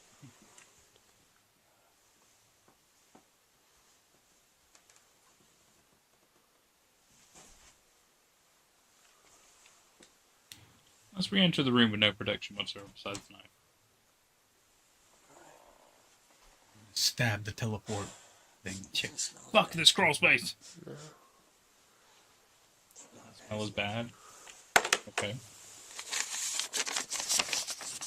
Oh, they found another one of these. Oh no, that's the one that he had. Yeah. That's the one that he had. Yeah. What'd you guys do? Did you cover it up? What do you mean? Did you come back in here? No. We boarded it up when we got back, remember? Vinny? There's literally nothing. There's just a wall now. No crawl space, no nothing, no tunnel. What the Suppose we understand how the rake got here then. Nothing. I don't know, man. Huh. Well, I figure smell's gone. Hole's gone. Hole's gone. Somebody up there. Access. Yeah. Let's clean this shit up. No, let's let your brother clean this shit up. Well, he has his room back. Yep, that's nice. But he still trashed it before he left. Okay. Yeah, that's. I mean, the obviously crawl space teleporting is interesting. Yeah, that was cool. And they played it off like it's fine. Yep. They decided to investigate it again. The room was trashed, so they believed the rake was still around, but the smell was gone. They waited 2 days to Yeah, they waited 2 days while Alex continued sleeping in the room, I guess, just fine. We obviously don't have any confirmation about that, but they waited until Alex was at school to then go into the room again. And the hole is gone, the smell is gone, but the room was trashed before he left, I guess, because the rake is just a douchebag. Okay. I don't really know what to do with that info besides just weird, I guess. Yeah, I don't know what to do with that. Mm. Just interesting plot development, I suppose. Yeah. Okay. And it was pretty clearly a House of Leaves thing, which although turned into more of a Slender Man kind of thing. Well, it's the rake, but it's using the conventions of Slender Man videos. So this is stuff that we can skip because we've already covered box 4. This is Cool. the rabbit receiving box 4, and Cool. then we obviously also covered the Corenthal letter that came with this one. So we can skip that part. Rose is the next one. How's it going, hybrids? It's Vin. Why is it so quiet? Yeah, like I don't know how this is coming across to you guys on the stream, but for us, it sounds like they're talking from 2 rooms away.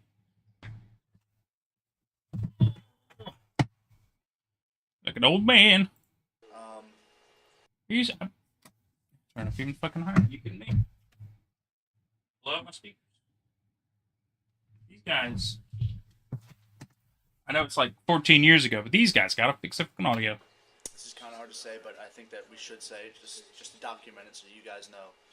We were going to go question Jesse about Dr. Corenthal, and we decided to hold off a bit just because we found out, and this is with a heavy heart that I tell you this, that her grandmother was murdered recently. I'm sorry. I need to go back and hear all this. I heard about a grandmother getting murdered in Corenthal. How's it going, hybrids? It's Vin. This is kind of hard to say, but I think that we should say, just to document it so you guys know. We were going to go question Jesse about Dr. Corenthal, and we decided to hold off a bit just because we found out, and this is with a heavy heart that I tell you this, that her grandmother was murdered recently. And, right... What the fuck are you doing? They should know, Evan. They should know jack shit. We're not fucking talking about this in the fucking camera. Are you fucking... No, I'm with Vinny on this one.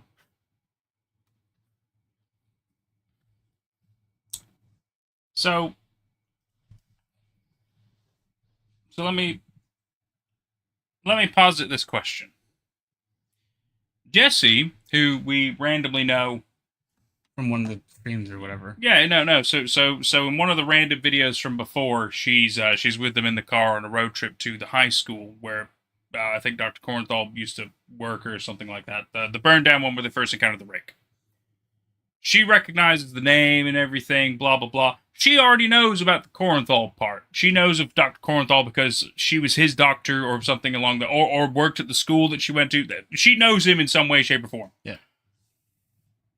And it's only come to these guys' attention now, months later, to try to question her about what she knows about this man. Yeah. And conveniently, her grandmother has been murdered.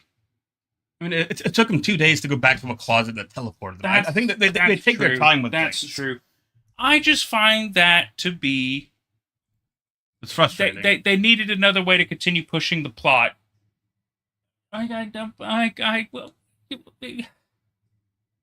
It's not like they didn't see her for months or something. They literally mentioned her in the fucking Ustream and stuff. I don't... That's fine. It's fine. It's just me, guys. It's fine. It's just me. Nope. So we can't do this one just yet. We have to. No, stop. Swear to God. Swear to God. Excuse me. So there's a Rose news article. Ooh, the Rose article. In the description for the video, Rose, there was a link to a newspaper article that detailed the mysterious death of Jesse's grandmother, Rose.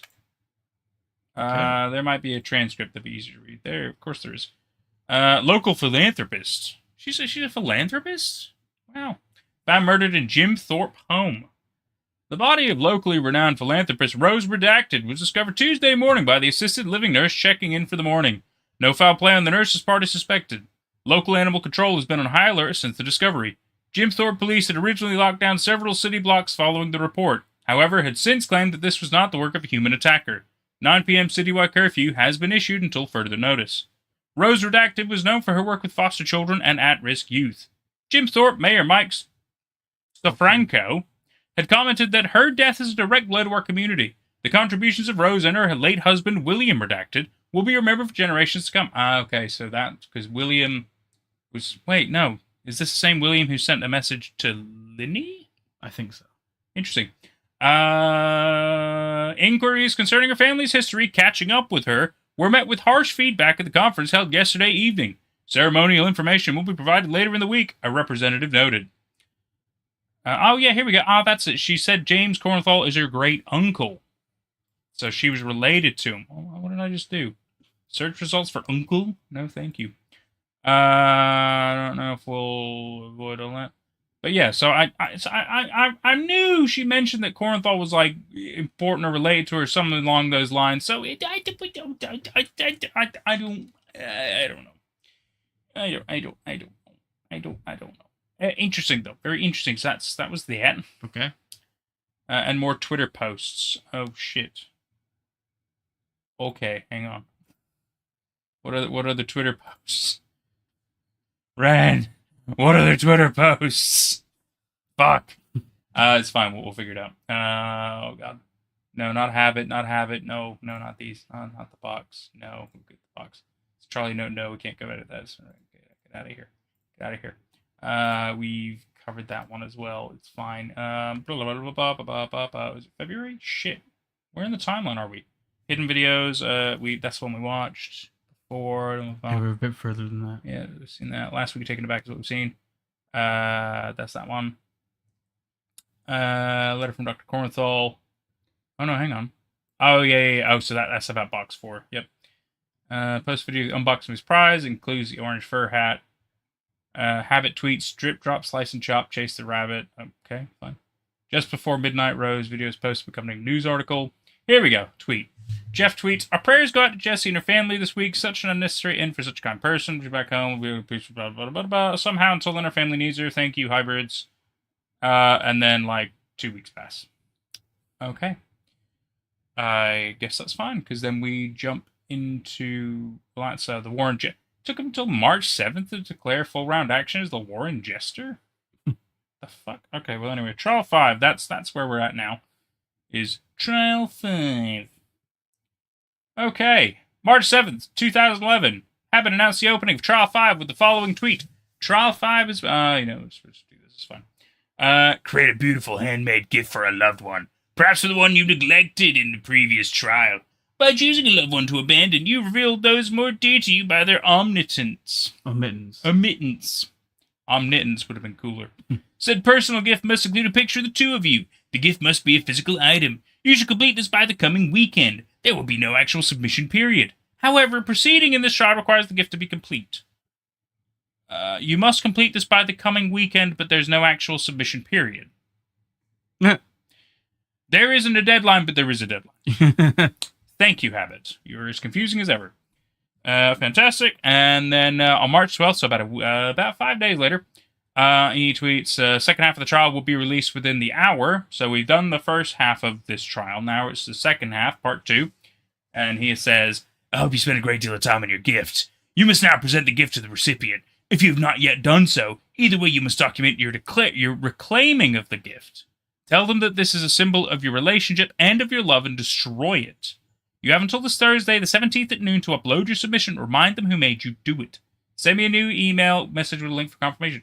So they had to make a gift for somebody, gift them the gift, prove they'd done that, and then prove that they're taking the gift back and destroy it. Okay. Very strange, but harsh. Okay. At the end, so there's a playlist. Do you guys want to see one of these videos? Sure, why not? These trials have taught me how far I can be removed from humanity and that I need to found apologies for the lost sound. What are you talking about? Yeah, I'd rather there not be any sound anyway. Yeah, but it's got weird music. Yeah, mute it. Because if there's no sound, then muting it's fine. Brad wasn't expecting a gift. He thinks it's beautiful. Oh my gosh, the cube from Rusty Lake. Explains the symbol of our friendship and of my love for him. The cube from Mulholland Drive. It could be. Oh, is that it's a Fabergé egg? And this is what I think of that. Oh, there's a shoe in there.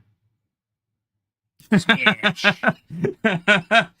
I hope he at least shows the face. Yeah, can you show us? Habit, baby, dude. That is a bad entry. I'm sorry. Yeah, you missed the opportunity, like, show his face. Like, what? You know what? That was rabbit number 9. I hope number 9 gets eliminated. That was a bad entry. There was like that looked incredibly staged, and there was no proof that they were upset. Like, really bad. Anyway, so we did that. Although there was something comedic about taking the egg and just throwing it. That was pretty funny. The end of Trial 5, Habit tweeted, 38 rabbits remain. If you've not received a confirmation message, you've been eliminated. The email sent to the rabbits read as follows. You have survived this round of the trials. Await further instruction. Well, God, these are just getting so fun, aren't they? Okay. Oh, box 5. Another box. When was this found? Box 5 was first mentioned by Habit in a tweet on March 19th. Posted to the EMH Twitter account, then deleted in the Salva Phantom tweets. We haven't had any fun in a while, have we? Followed up with a new set of coordinates. Make haste, rabbits. Somebody went to it outside Memorytown, Pennsylvania. That's interesting. A place mentioned the Corenthal letters. Okay, that's cool. On March 20th, unfiction user Look Behind You went to the coordinates and found what he described as a large treasure chest with 5 out of 7 scratched on the top of the lid. Much like the previous boxes, it was wrapped in purple tape. Tape on the chest formed the familiar EverymanHYBRID logo. Look Behind You said the contents were quite numerous, and a few hours later began uploading photos to a Flickr account. Ooh, that's cool. Oh, fuck. Okay. This is just... I think... Habits, rabbits. Aww. Oh, it's the tape. Aww. Oh, God. Well, we'll find the transcript. Clearly another letter. More redactions. Cards. I'm sure the Wikipedia page will be more helpful. Yeah, you're probably right. I was just trying to be fun. A machete with purple tape around the handle, a loose deck of playing cards, a copy of the Everyman and the Other Miracle and Morality Plays, Dover Thrift Edition. I'm aware of that book. Originally wrapped in a trash bag in purple tape. There were papers stapled inside and several pages had handwritten annotations. 3 Matchbox cars, 67 Mustang, 71 Charger, and Avant-Garde. That's cool. Several gold coins, toys. And the Corenthal report dated 12/14/1971. The cards. On the back of several cards were marked the names of the main characters and antagonists, some with an added detail drawn on the front. Jeff, the Jack of Hearts, with a broken heart drawn on it. Oh, because of Jessa. Aww. Evan, the Jack of Spades, with a dagger and hatchet drawn in. Vince, Jack of Clubs, with a large eye symbol drawn on. Okay. Steph, the Queen of Clubs, face scratched out. Man, presumably Slender Man, King of Diamonds. Doc, Ace of Hearts. Doc? And Habit. Joker with a smiley face on. So not Rake? Kind of weird. Okay. And then you mentioned the book as well. It's a medieval play classified as a morality play. Same as a question of Christian salvation by use of allegorical characters and what man must do to obtain it. That's a medieval thing. Interesting. Moral of the play is that all will abandon every man on his final journey except good deeds and knowledge, and of the two, only good deeds will stand beside him at the final judgment. Is that where this is all going? In that case, like, not maybe only Jeff will make it to the end then. No, we know Evan's probably not going to make it then. Cards of Terror. Oh, I'm not going to read all that shit. Jesus Christ. Alright, Corner Thought Report. This is important stuff. This is yet again sending it to Dr. Roberts and the evaluations and discharge of Fairmount Children's Home. How long was it? So which of these two should... I can read it if you want me to. You want to read it? You can if you'd like. Oh, God. I'm pick up comfortable now. Okay. Regarding patient Jeffrey redacted in the mining town 4. I don't remember exactly what accent I used before, so I'm just going to read a voice. Yeah, just do. I'll just... There you go. Roberts, you know I am the first to admit when I've done wrong, and this is just such an occasion. I must apologize for my prior hesitation concerning the admissions in the Pennsylvania fires. Last month, I provided a brief report on another patient that you and I each know very well, Evan, and I must say that the progress shown has been consistent with the amount of contact he has held with the other children from his hometown. Although I express doubts concerning his overall health and still do not think it would be wise to fully discharge any of these children, their relationship and various friendships have been incredibly beneficial to their eventual rehabilitation. However, one of the children in my care, Jeffrey Redacted, no relation, is having a particularly difficult time acclimating to the home's routine schedule and cannot break himself from this dream that we have discussed a few times since his admission. It is quite apparent that these night terrors are stemming from a traumatic incident, and when he describes the dream, it is quite clear that it has to do with the very violent fate that the rest of his family met back in Pennsylvania. Transcript, December 12th, 1971. Can you scroll down? Sorry, they're in chat. Okay. You get. I'm sorry to bother you again, Doctor. No, I love it. You have to do it now. I'm sorry to bother you again, Doctor. I wouldn't want to worry you, but they said I had to talk to you because of my screaming. Yeah, when we were sleeping, Vinny and Steffi tried to help me when I woke up, but the others weren't happy. They were yelling and cursing at us. Evan eventually woke up too. They called us all bad names, Doctor. Oh, the dream. Yeah, it was about Mommy and Ellie again. Ellie! My girlfriend, Ellie. Fuck. Okay, Doctor. Oh, yeah, Daddy was there too. I remember going to his funeral. Doctor, why was he in my dream? I have a little rose blossom from his funeral wreath. It's in my old room. His family's house was lost in the town's fires. He obviously doesn't recall or blocks it out. Never mind. Yes, the dream. You probably remember how it goes. It was last Christmas, again, and we were sitting in the living room. Ellie is only, or was only a few years old. Thick than me. I wanted to be just like her, Doctor. She was so smart. She was going to go to college one day. I mentioned a few possible fields that she may have wanted to go into. No, I don't think she wanted to be a nurse. I don't really remember. She was good at everything in school. She was writing something in a diary that Grandma had sent her for the holidays. No, Grandma wasn't there. She lived far away, so she mailed us our gifts every year. She was awesome, though, Doctor. She sent me a little red truck. I was picking up deliveries near the fireplace, and the bed of this truck popped off. I was trying to click it back together when I heard the kitchen door open. Mom stood up. She was sitting with Ellie, looking at her writing. They were smiling, and Ellie was describing something. Mommy wasn't smiling anymore. She goes away from us. In the kitchen, I hear this horribly loud bang. I'm going to scroll. Sorry. Yep. Never Bang. Yeah. Something fell on the floor. Daddy comes into the living room and looks at the Christmas tree, then at me and Ellie.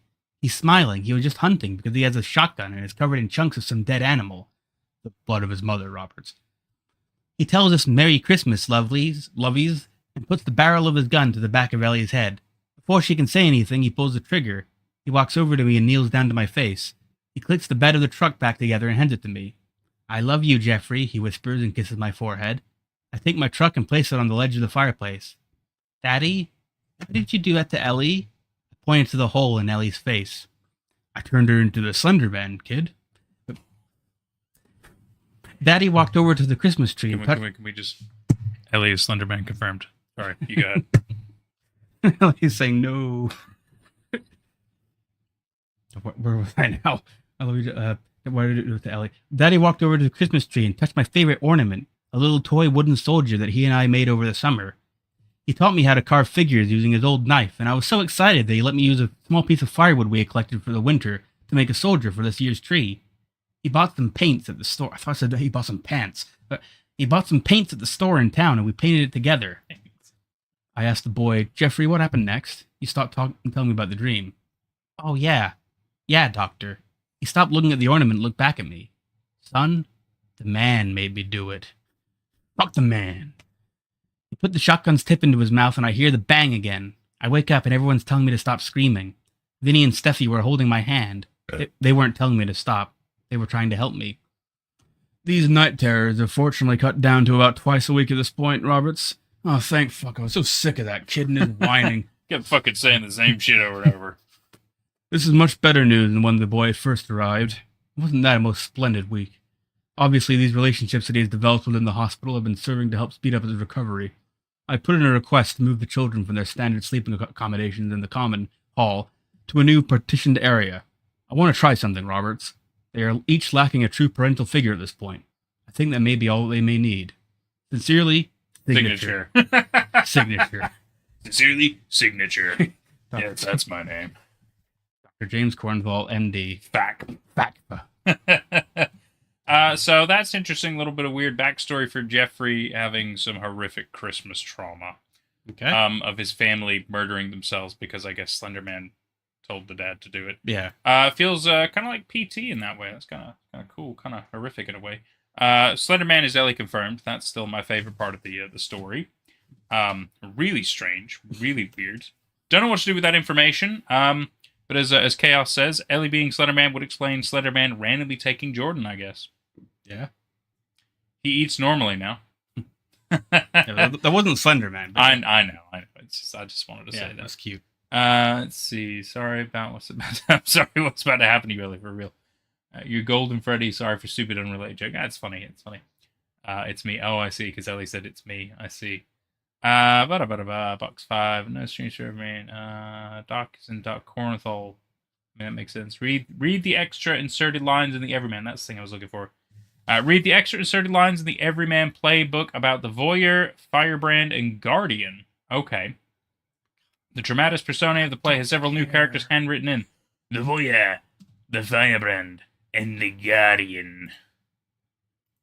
I mean, Voyeur has a different meaning these days. Yeah. Blah, blah, blah, blah, blah, blah. I was talking opposite page 3, in the header with the title Everyman is a following quote. Enter the Voyeur, the Firebrand, and the Guardian. 3 characters enter the play on a message from the messenger.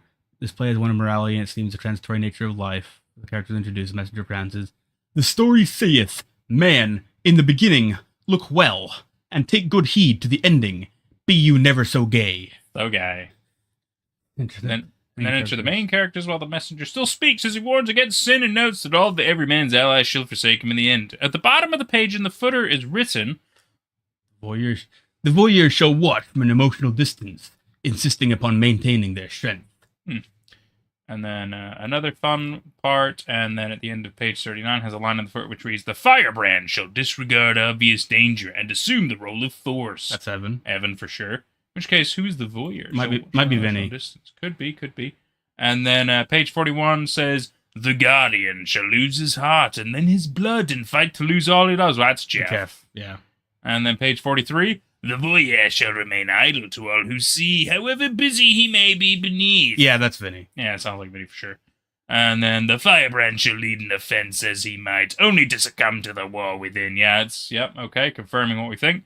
The Firebrand shall defect, I thought it said defecate, and self-immolate, no longer defining the two within. Ooh, okay. The Guardian shall defy a god, only to be dealt a fatal blow. The voyeur shall swallow justice's sword. Is that all he's swallowing? Their world shall perish. Their world shall burn. You too are on this same sinking vessel. The great flood shall wash all away the ash, readying the world for another greater cycle. And then exit all. Okay, and then, yeah, I mean, it looks like it kind of thought maybe the same thing. Oh, hang on, yeah, the Voyeur was Vince, Firebrand was Evan, and the Guardian was Jeff.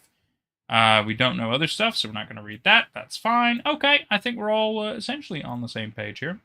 Very interesting to say the least. We've done box 5, and now it is time for the Coronthal connection. We're almost at another checkpoint, people, so we will get with you soon. Don't even worry about it. We're having a good little time. Don't even worry about it. This is great. The Coronthal connection, Jesse's back.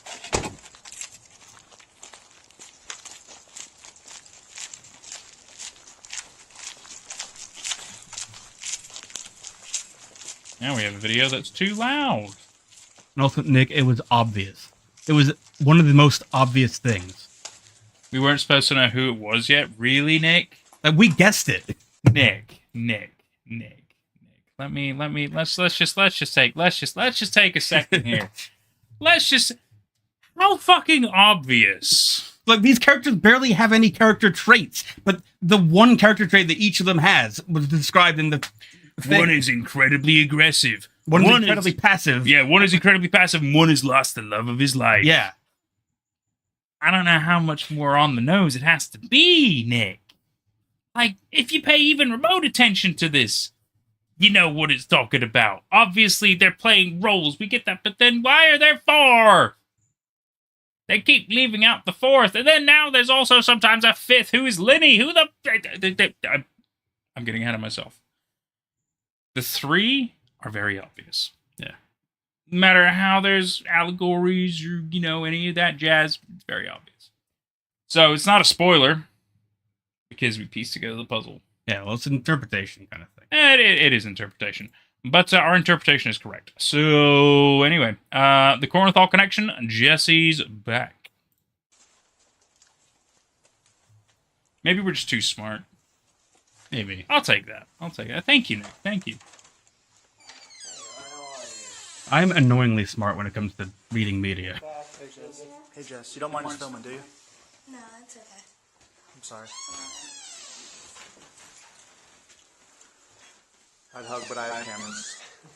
You can still hug with a camera. What the fuck are you talking about, Vinny?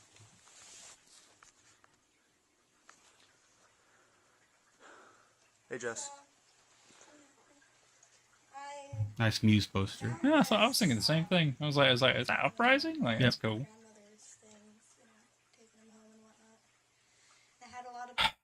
So sometimes it's loud and sometimes it's quiet. Okay, it's fine. Hey, Jess. There's the Muse poster again anyway, it's fine. I found this when we were cleaning out my grandmother's things, taking them home and whatnot. It had a lot about Dr. Corenthal. You guys seem to want to know a lot about him, so I figured, Thank you. That pie. Yeah, let me get in here real quick, Evan. Sounds like fun. Put this on camera. there's a lot of... You know more about him then? Yeah, he was my mom's half-brother. A lot of weird stuff that I don't really know what's going on, but... And this was all compiled like that? Is that a map? Yeah. The only really strange thing I found was towards the end, he talked about renting a storage facility somewhere in Trenton. I mean, the receipts and everything were in here. You got the numbers and stuff for that? Yeah. And in the back, there's even a key. I think I was about to say, I bet there's a fucking key, isn't there? Storage place. Like, goddamn. Okay, we need to progress the plot. We're gonna give you everything you need. That seems convenient, yeah, right? Yeah. At least we can How'd you know it was in the... figure something out. This could do it. Thanks, Jesse. Check it out. Sometimes you just gotta Okay, I'm glad they go in the same video. Yeah. Yeah. What? What are you talking about? Talking to Jesse. Is it drive-through? Yeah, some of them have because like it's how they Oh, okay, stay it's late. got this kind of thing. Yeah. I thought they're like plugging in McDonald's or something. Yeah. Can I get a double cheeseburger? Yeah. Take a number 41 large, number 53. I don't remember the whole thing. Oh, damn, Big Smoke. I think it's at 401. Where are we right now? We're in 400, so we're getting close. You're in. It's going backwards, yeah. We're at 430. It's probably around the next We bend. wouldn't be on the ball if that was the case. What's the random RV? 401. There we are. Breaking RV Bad. trailer thing. Feels really weird. Somebody making meth here. Okay.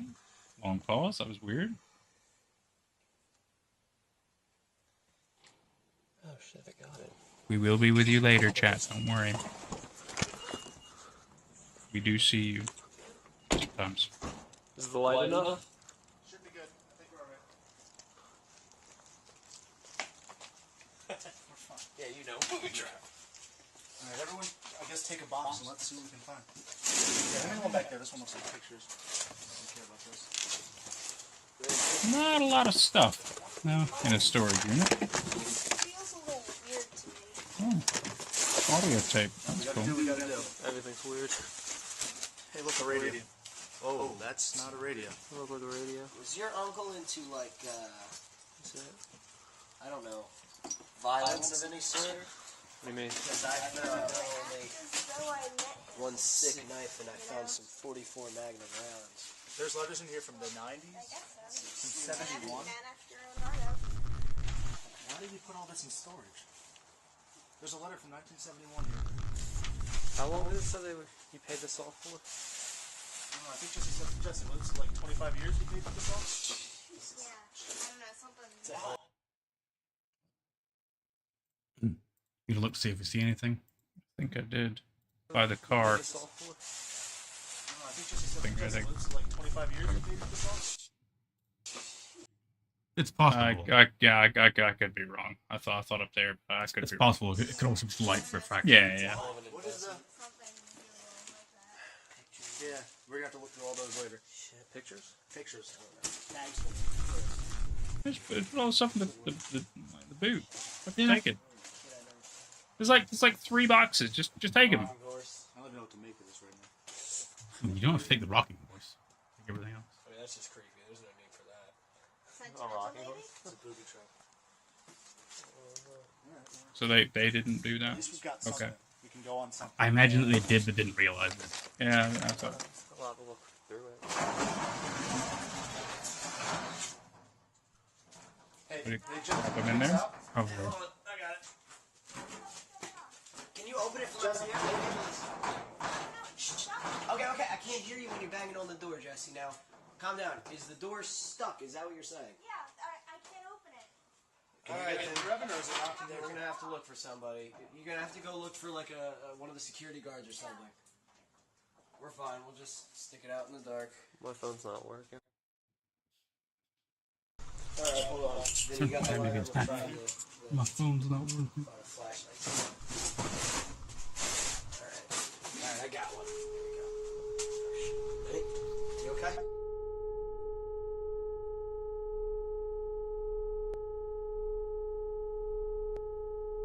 Hey.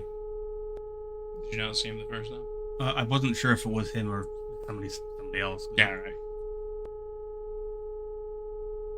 This isn't bad. This looks a lot better than the first time we saw it. If anything, it's a horrifying situation. I think that's great. Them trapped in a little storage unit and they're trapped with Slenderman. I think that's great. Wait, it's fucking daytime now? Yeah.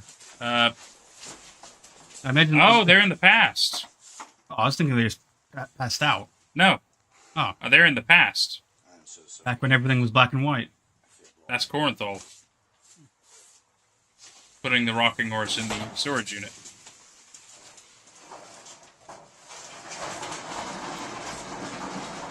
Well, that's cool. That's a bit of Yeah. storytelling. What the fuck was that? What do you? I don't know. Harold. Harold, we'll get back to you. Why even?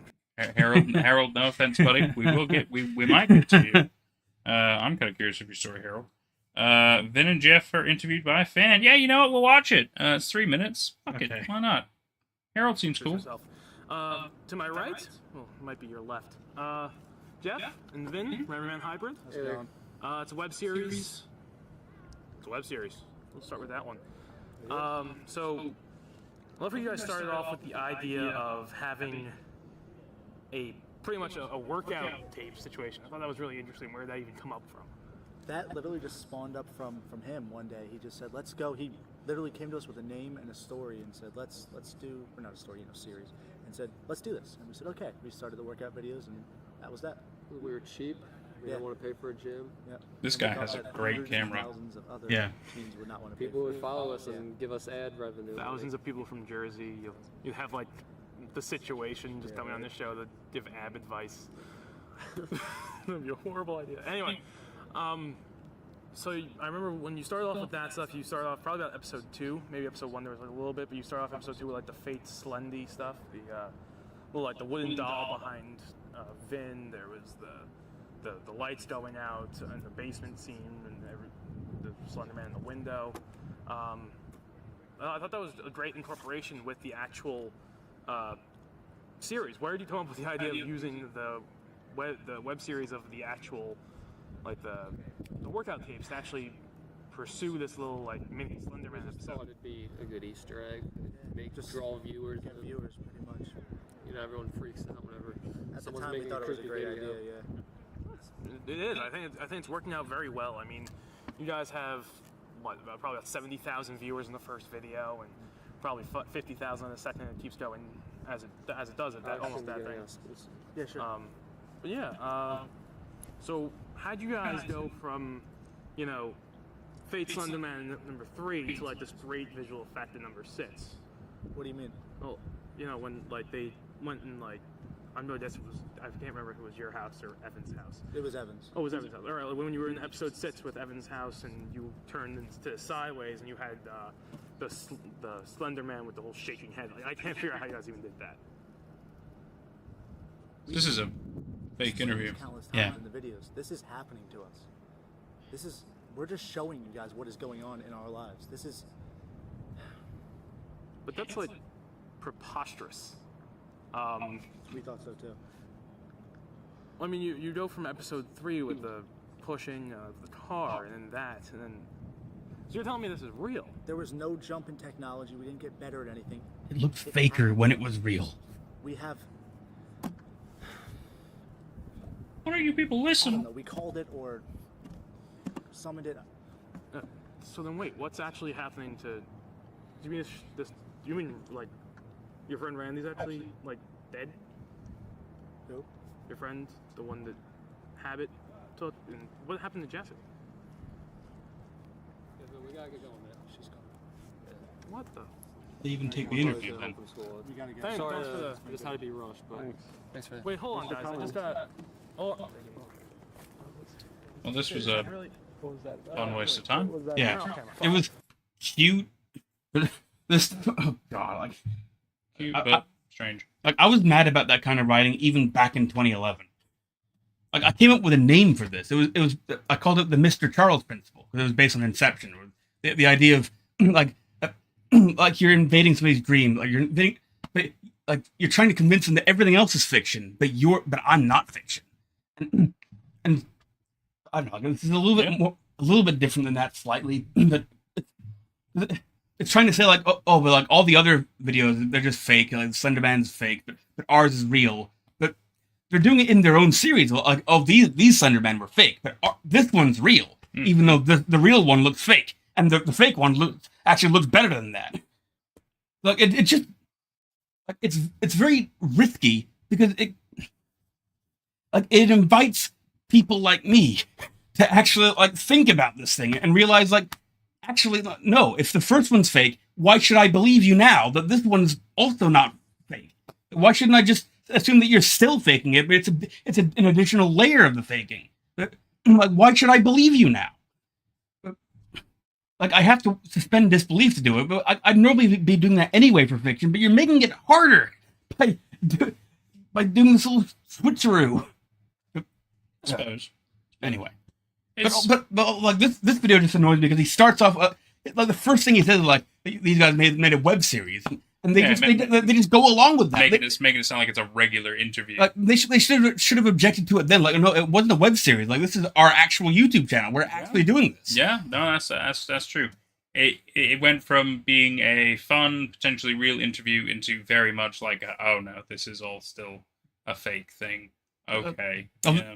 I don't know. It's not a bad like commercial for Everyman Hybrid. It gets fun. It gets the idea across, and it's on a different YouTube channel, so it's good for getting a different audience. It's just furthering the ARG aspect of the story, isn't it? And if anything, it got Pyroburn 32,000 views. I mean, hey, that's great, man. I'm real happy for you.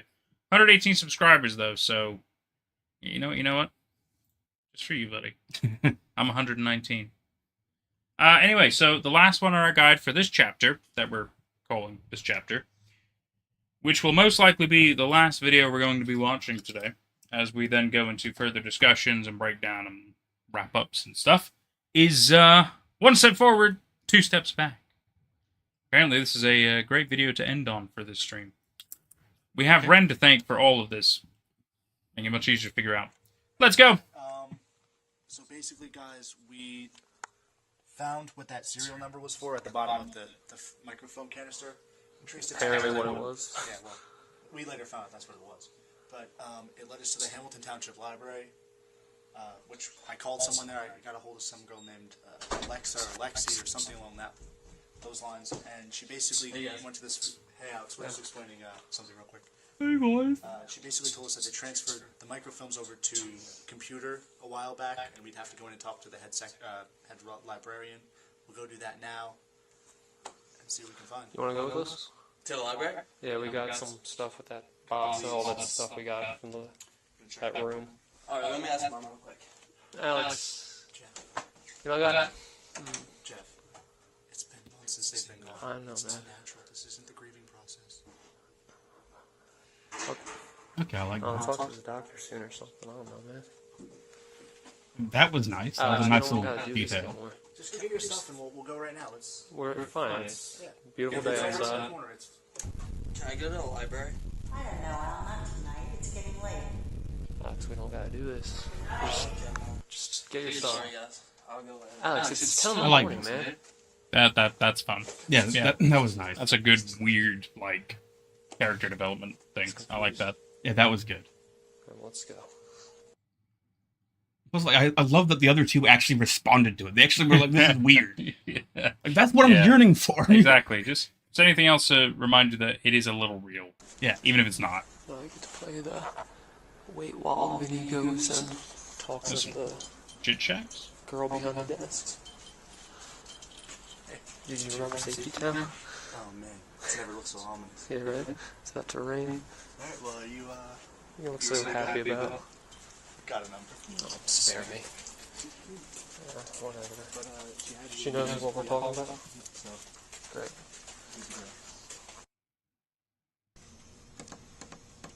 Alright, yeah, we gotta go into the other rooms for it. Okay. Everything Lexi says is here. So just, we got the notebook, I'll transcribe them and Awesome. I'll take them up at home. Also, while you're here, can you look up the Pocono Pines Okay. police? Yeah. Just so that we can, because I want to check out that, what was his name, Officer Matt? I want to see if we can get a hold of him. Madden, right? Alright, I think we got Letter all- before. we got Yeah. out of there. Did you transcribe anything useful? A couple weird articles about the doctor and just weird stuff going down. I'll show you it later. Well, just remember that we can't use the footage of the librarian or Lexi because the head librarian said that she didn't want any of her staff filmed or... Alright. So just make sure that we stay away from that because I don't want to get them pissed off at us. They seem like a helpful resource. Get the Hamilton SWAT on us.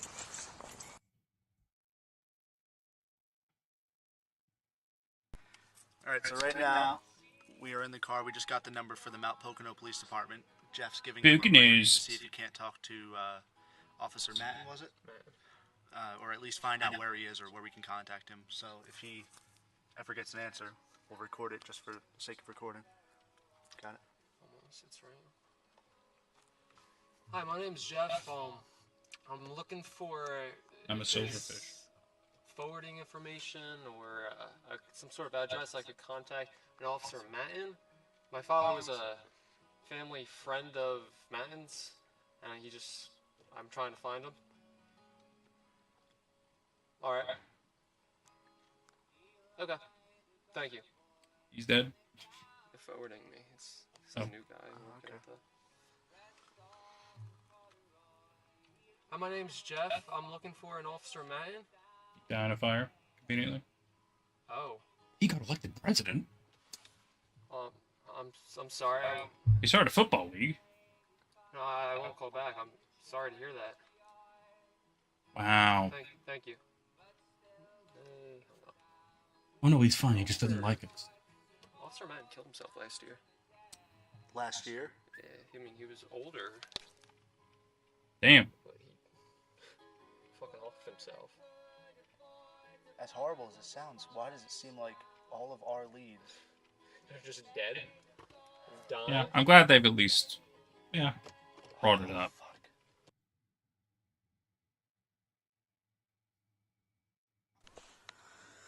Alrighty.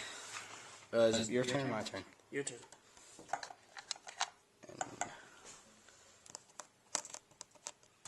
Done. Wifing isn't a word. Wifing is a word. Wife is a word. It's a verb. Like, one loves wifing. Well, one really shouldn't wifen. One really should kind of stay away from wifing.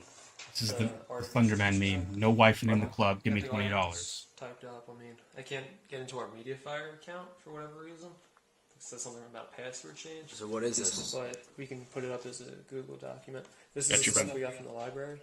About the Oh yeah, I forgot that you guys were doing that There's today. an article from '84 that runs up to, and there's another one that goes 2005. Most of them are AP articles. Some are Trenton articles. The last article was when he was at the park we were at Baldpate. Yeah, there's a lot of stuff involving him, running away from police questioning, sketchy stuff with patients. Huh. I don't know, man. Well, that's Yeah, I disturbing. mean, we'll get this up for them to see it. Alright, cool.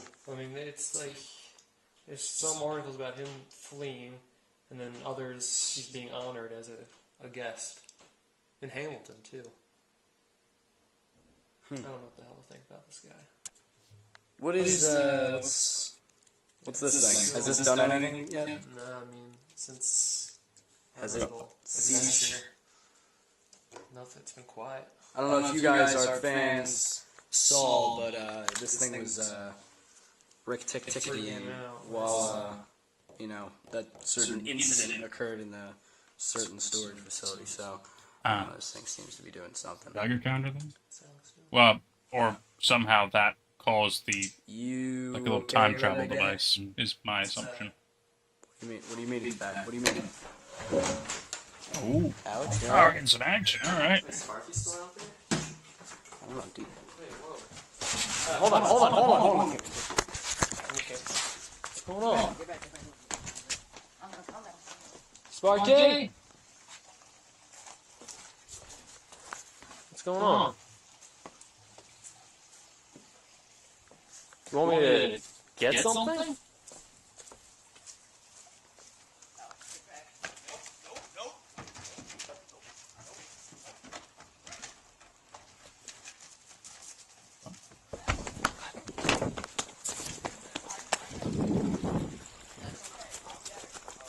What the hell's going on? You stay here. She in there? I don't see anything, but I think I see Sparky, so just calm down, back off. I got it. It's in here, Alex. You see Sparky? Come on, girl.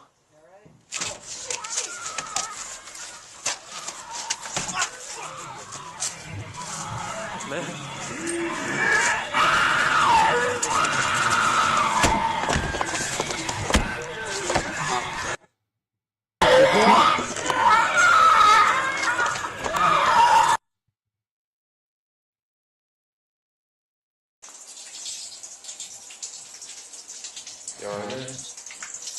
Yeah, let's did you see this? Did you see what happened to me? Look at this.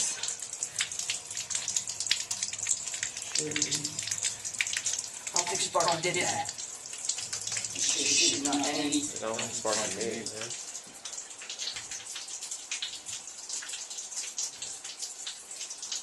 Whatever was in there, We know what was in there. I think it was holding there. Like a fucking fishing lure, man. because she wasn't making any noises. She was moving around a little bit. You know what I mean?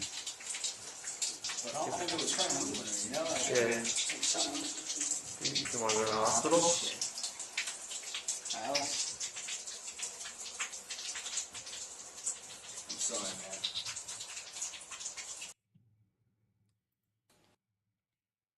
The fuck is this? Ah, Tribe Tweet. No, that's that's Tribe guy. Okay, fine. So that was quite interesting. There is one more thing that you've added now, the microfilm collection. Like I've seen this now. We'll have a look at this.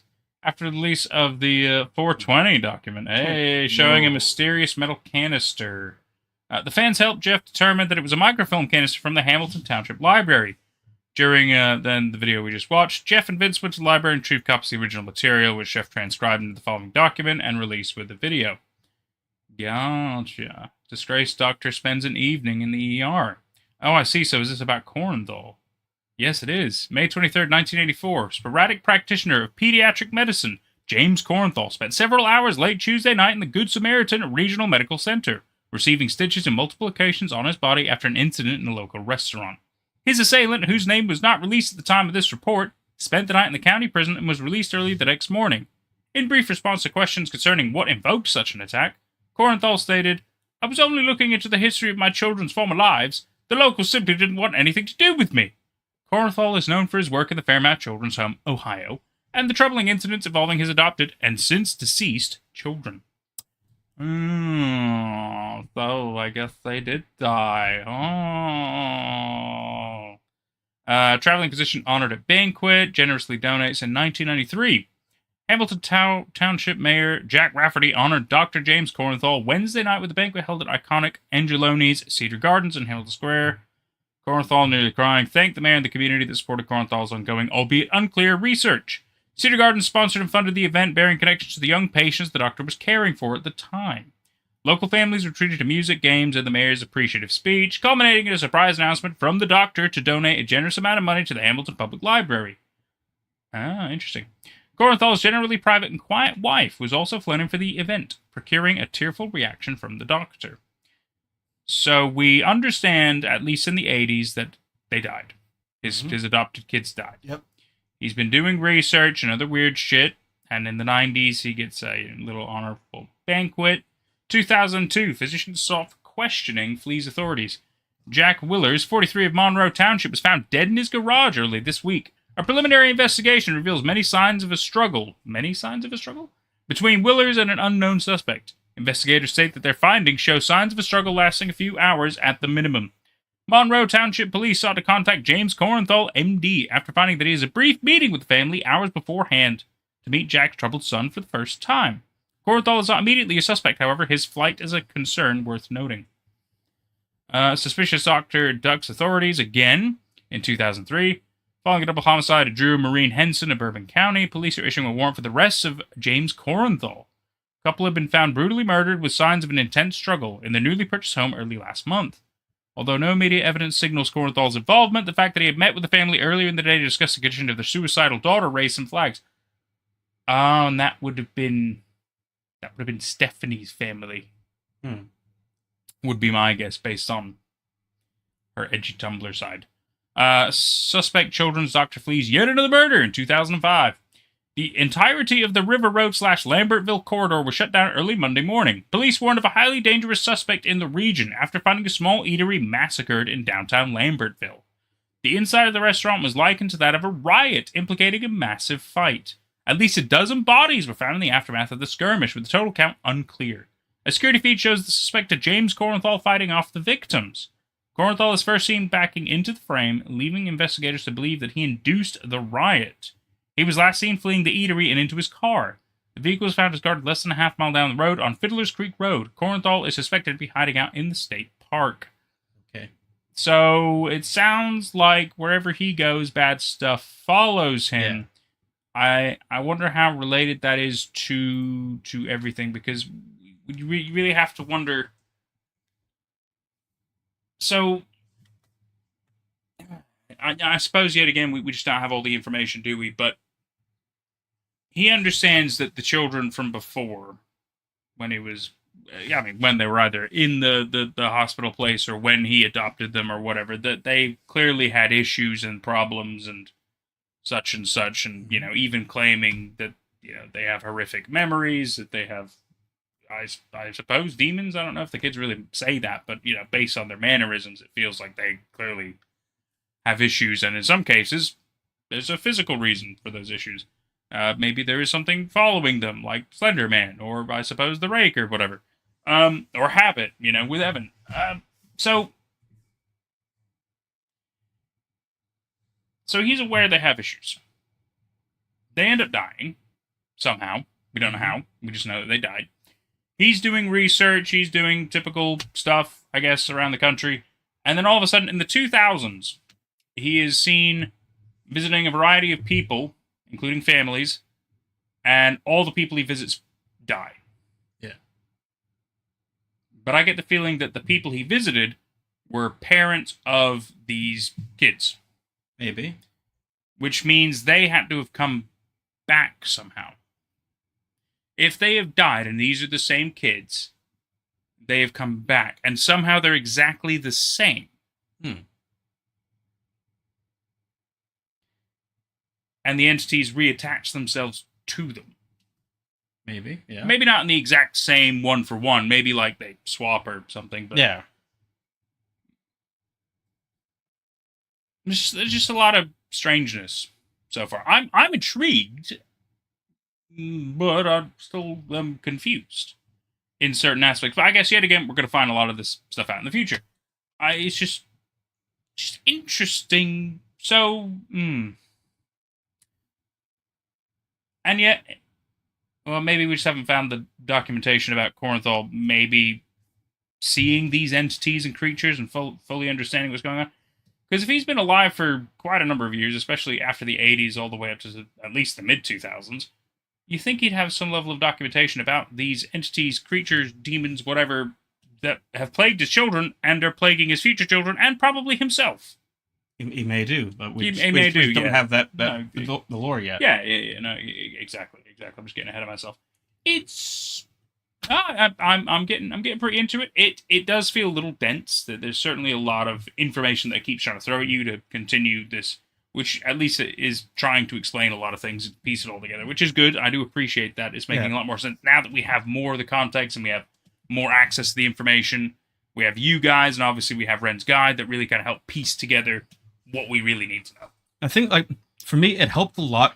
I complained when it happened, but it helped a lot that Danzel is now with the protagonist, because that removes one annoying layer of distance. It was unnecessary to have them. I suppose I understand why it started that way. I'm just glad that it didn't continue. Doing the separation. It feels a little bit more streamlined now, and I'm finding that I'm loving this series when it really just goes into the weirdness. It goes in because seeing Alex with the cassette of his parents and asking them a question, that was honestly that was the best moment of the series so far. I gave a shit about that. And it was weird, but plus in that same video it seems like they're trying to go for some alternate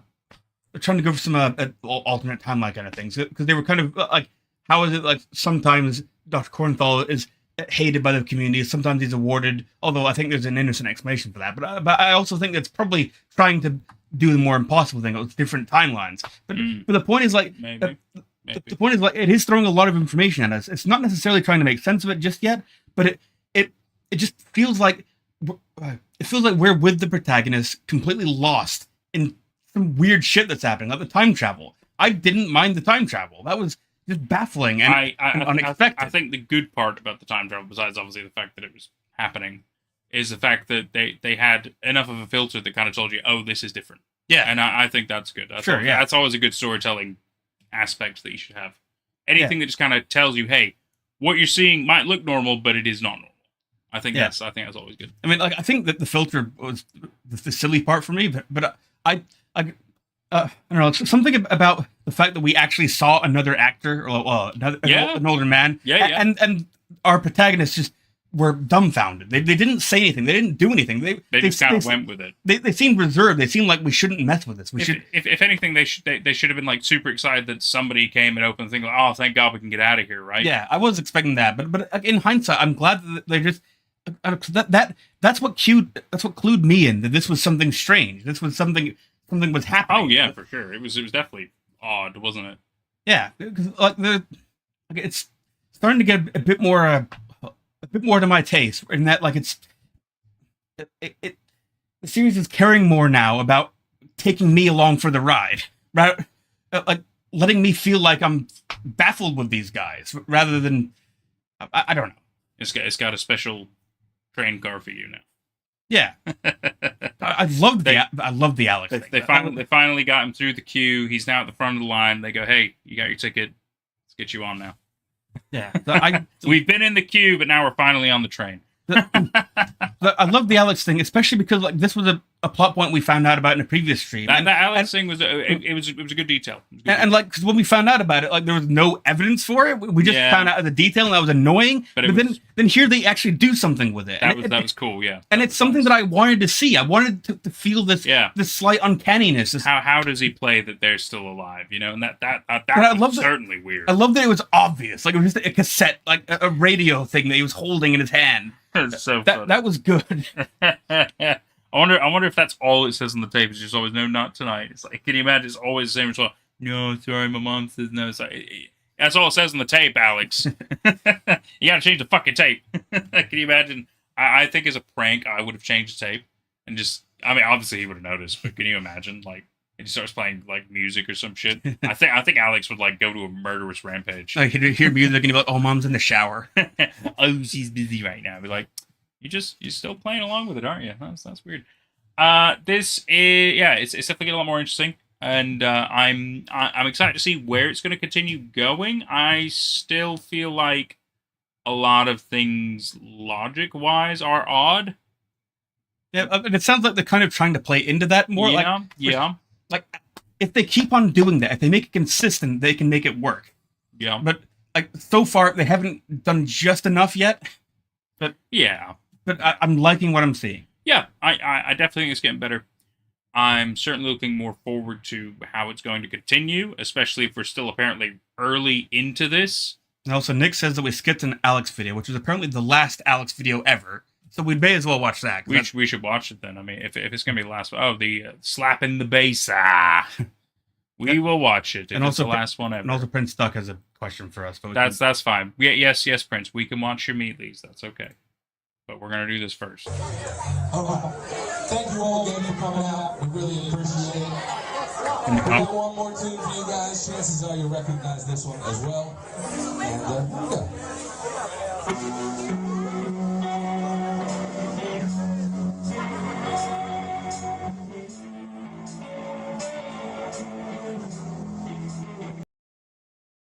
Yeah, that was Hotel California. Yeah, we can't play that. We can mute it. But we can mute it. And put captions on in case something happens. But because it is indeed a copyrighted song, we cannot play it.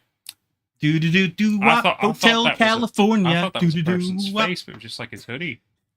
Well, that was me providing it's not Jeff, is it? No. Cetoff Finance. John Maynard Jr. student. That's why I didn't put it in the guide. That's fair. I appreciate that, Ren. I appreciate that. I mean, look, if it's important to the story, cool. If it's just kind of fun, then whatever. Aw, hey bud. Having a good day. I'll tell you what, you got a point. Music. A kid wearing a wife beater of all things. Oh. Wicked Sticky. I'm back. Hey guys, Wicked Sticky. After about a couple months of doing nothing, I apologize. I had some things going on in my life. I'm back, and I'm gonna have a lot more videos coming out. And, last one ever. Again, I apologize. This video, I will show you the gig I played a couple of days ago with a few of my friends. I hope you enjoy it. Thanks, Alex. I have something else to show you. My dick. Okay. Who's on her bed? I just bought her. Sparky. Aww. Are you on your bed that you make funky time on? This is better after the last video. Good girl. Yeah, because then it's like a in memoriam, isn't it? Yeah. It's sad. Again, more videos, and I'm sorry. See you guys.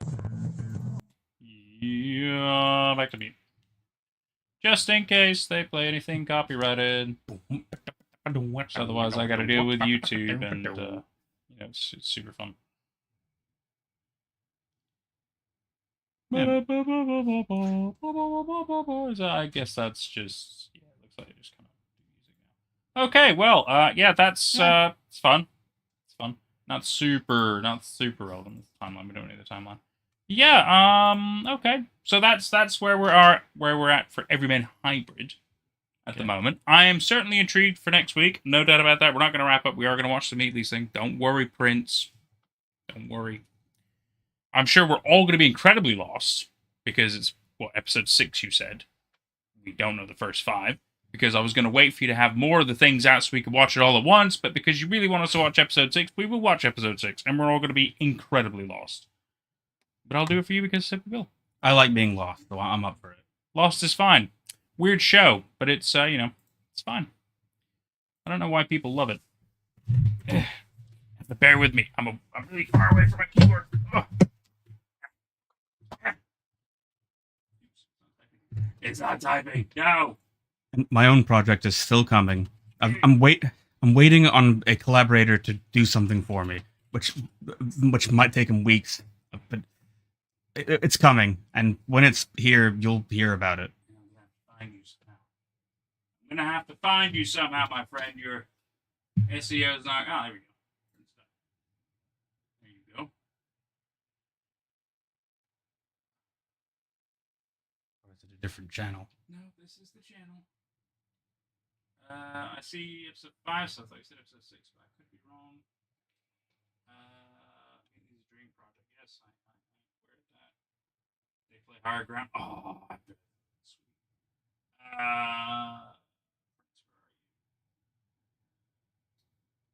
Episode 5. Okay, so this one. Got it. Let's go. Oh, wait, it's muted. Oh, what the hell? That was easier than I thought. Oh, my head!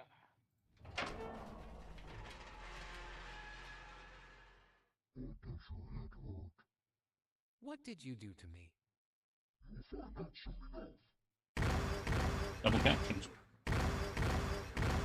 Very stop motion. It's kind of fun.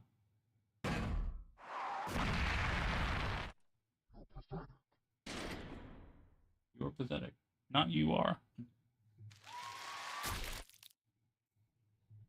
Huh. Wow. Okay.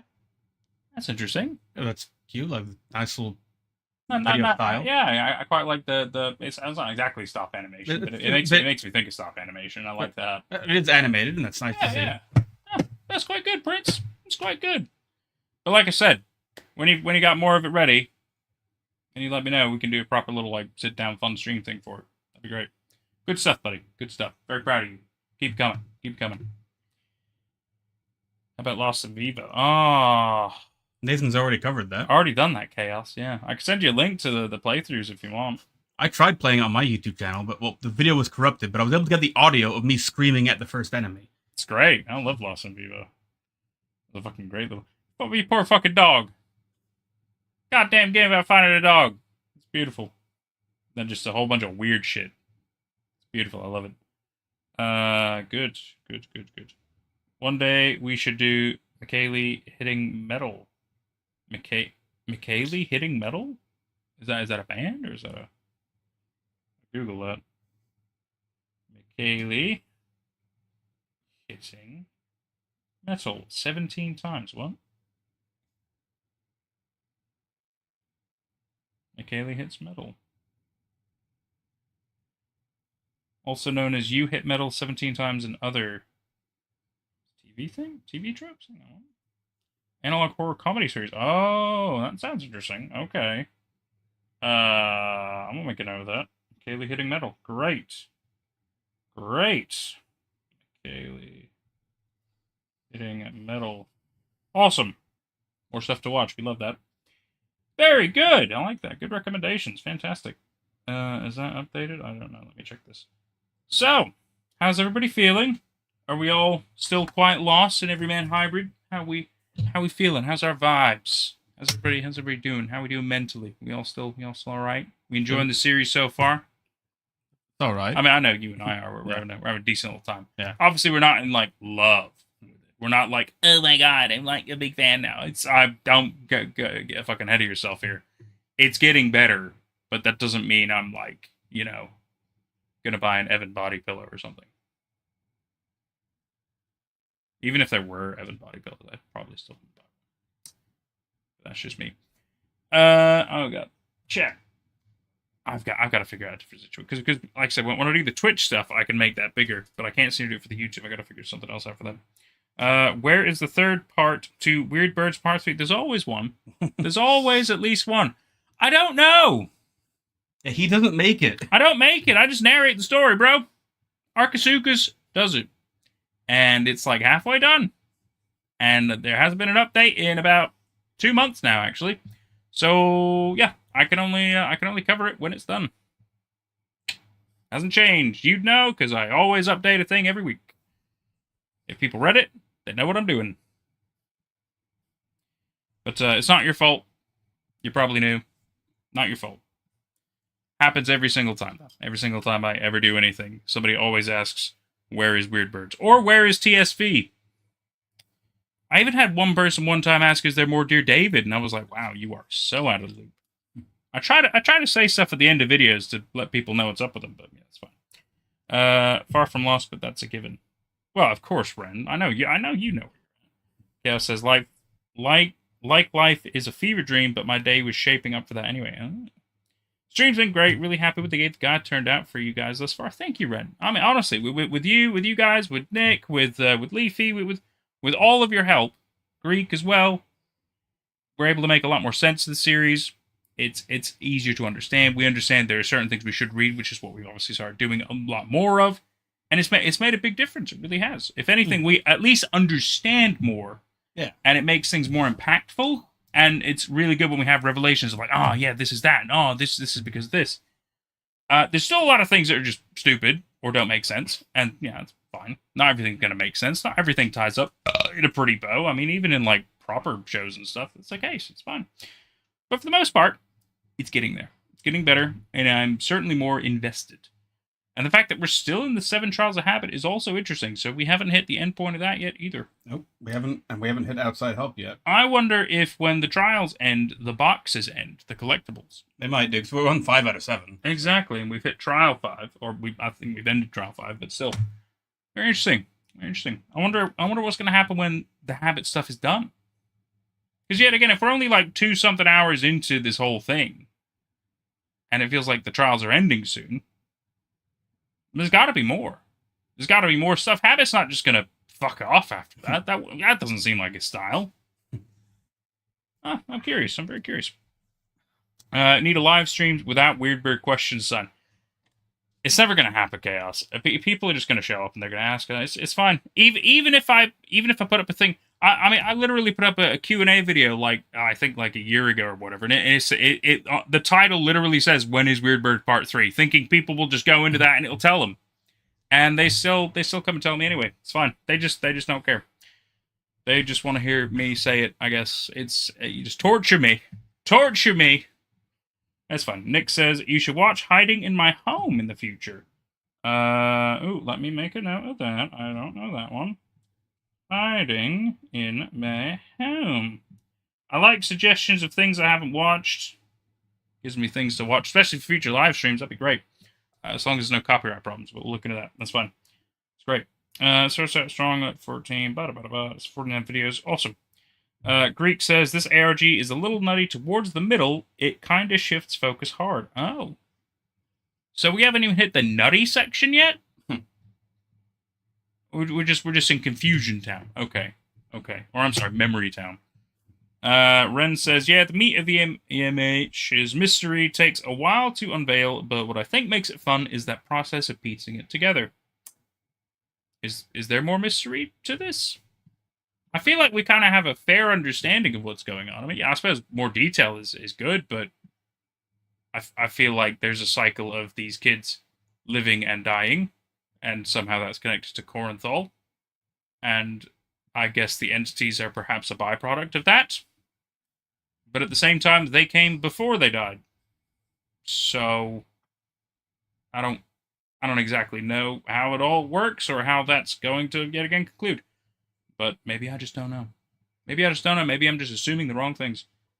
Meant more as a fun little joke. You think this is the nutty section?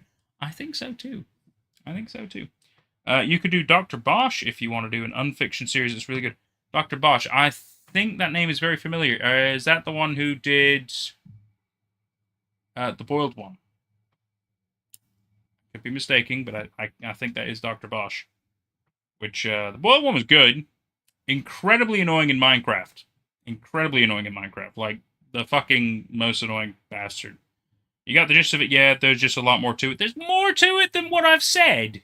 Oh, I mean, we've still got a lot of the series to go. I know, but like, how much more detail goes into how this works? I suppose it is good to have more detail about it, because how does it work? Is it gonna be like a Lazarus thing? That's gonna be fucking strange. Prince says, no, episode 2 of Meatly's revamp is coming very soon, that I have 2 more episodes to do. Cool. Keep me posted. Nick says, check out how far along you are. Greek says, new Vegas Unfiction series. Oh. It's Dr. Nowhere. Yes, you're right. Dr. Nowhere is the boiled one. Dr. Bosch is the new Vegas Unfiction series. I've heard of that. I've heard, like, it can be good, but it starts off not really very good. Like, it doesn't feel like it's doing anything. But I haven't watched it, so. But I've heard of it. We're around 2 hours, 49 minutes in. Oh, to this 9-hour thing? Oh, well, you know what? We're about a third. Yeah. We're about a third of that something. Out of 3 streams. So this might be a 9-10 stream thing. Oh, okay. That's at least now I can process that. Yeah. Good. That's kind of mix up I do for real though. But outside help is only a few videos away. It is. Nice. And then maybe it'll ramp up some. So maybe next stream we'll get there. That'd be amazing, actually. We're playing a future series, great. If you go by chapters, it's only 7 streams. Well, we'll find. I mean, we've already done 2, so we'll see. Yeah. We'll see, won't we? Some might be shorter though. We'll see. And that's the whole point. Well. How are you feeling? How you doing? I'm okay. You're okay, yeah? Yeah, I'm definitely I'm still sore from last week. So I guess fell down the stairs if you weren't here. It's getting uncomfortable to sit for much longer now. That's okay. We can wrap up. Just make sure. Do you have any plans? Do I have any plans for after this in terms of large projects? You mean after Everyman Hybrid? I'm sure we have other stuff to watch. We're not going to watch the Tribe 12 because I think there was like... Yeah, there's some stuff with that there's some stuff with that, so we're not going to delve into that shit. Yeah. I mean, I watched that fucking ages ago anyway, and I didn't... it was okay. Yeah. But, yeah, so we aren't going to fuck around with that. I think there was other suggestions I had in the Slenderverse area.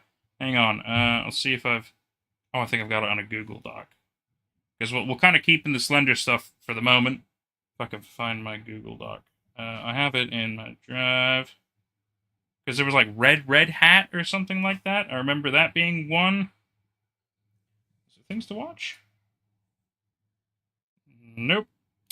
Fuck. Where did I... Oh, God. I don't know where I put it. I'll have to find it. But I remember there's like 1 or 2 others that we need to see. That's about all I remember, the Slender stuff. So that'd be fun. They're probably not as long as these. These are like proper... the big ones that we're doing first, anyway. When my secret project is done, that'll be about 6, maybe 7 hours of content. And that's, but I don't know if we might not necessarily do that in the stream. I'm going to be talking with you about ways to cover it. But okay. I'll talk to you about that once I've got it ready to show. Although it's already, sounds good. It's already like 98% ready to show. Okay. Gotta wait for this friend to do the thing. I feel that. I definitely feel that. Okay. But besides that, I don't know what else to suggest. That's another good potential. I like that. I'm sure there's other stuff, but otherwise, yeah, we'll go through recommendations. Obviously, people have. I'm sure there's other ARGs if people really want us to look at ARGs. There's plenty of stuff that we're allowed to do. That's obviously it. Again, it's all based on copyright restrictions, and because copyright can not only take down the streams, but it can also remove a channel. So we try not to fuck with that. They don't always, but sometimes. Yeah. So it's all good. Dark Harvest 00 is okay. That is one of them. Yeah. And all right. So I guess that'll be one. There's also ML Anderson 0. ML Anderson 0. Yeah. Okay. See, so we've got at least a couple more Slender ones to kind of delve into, and then after Slender, we'll probably move on to whatever.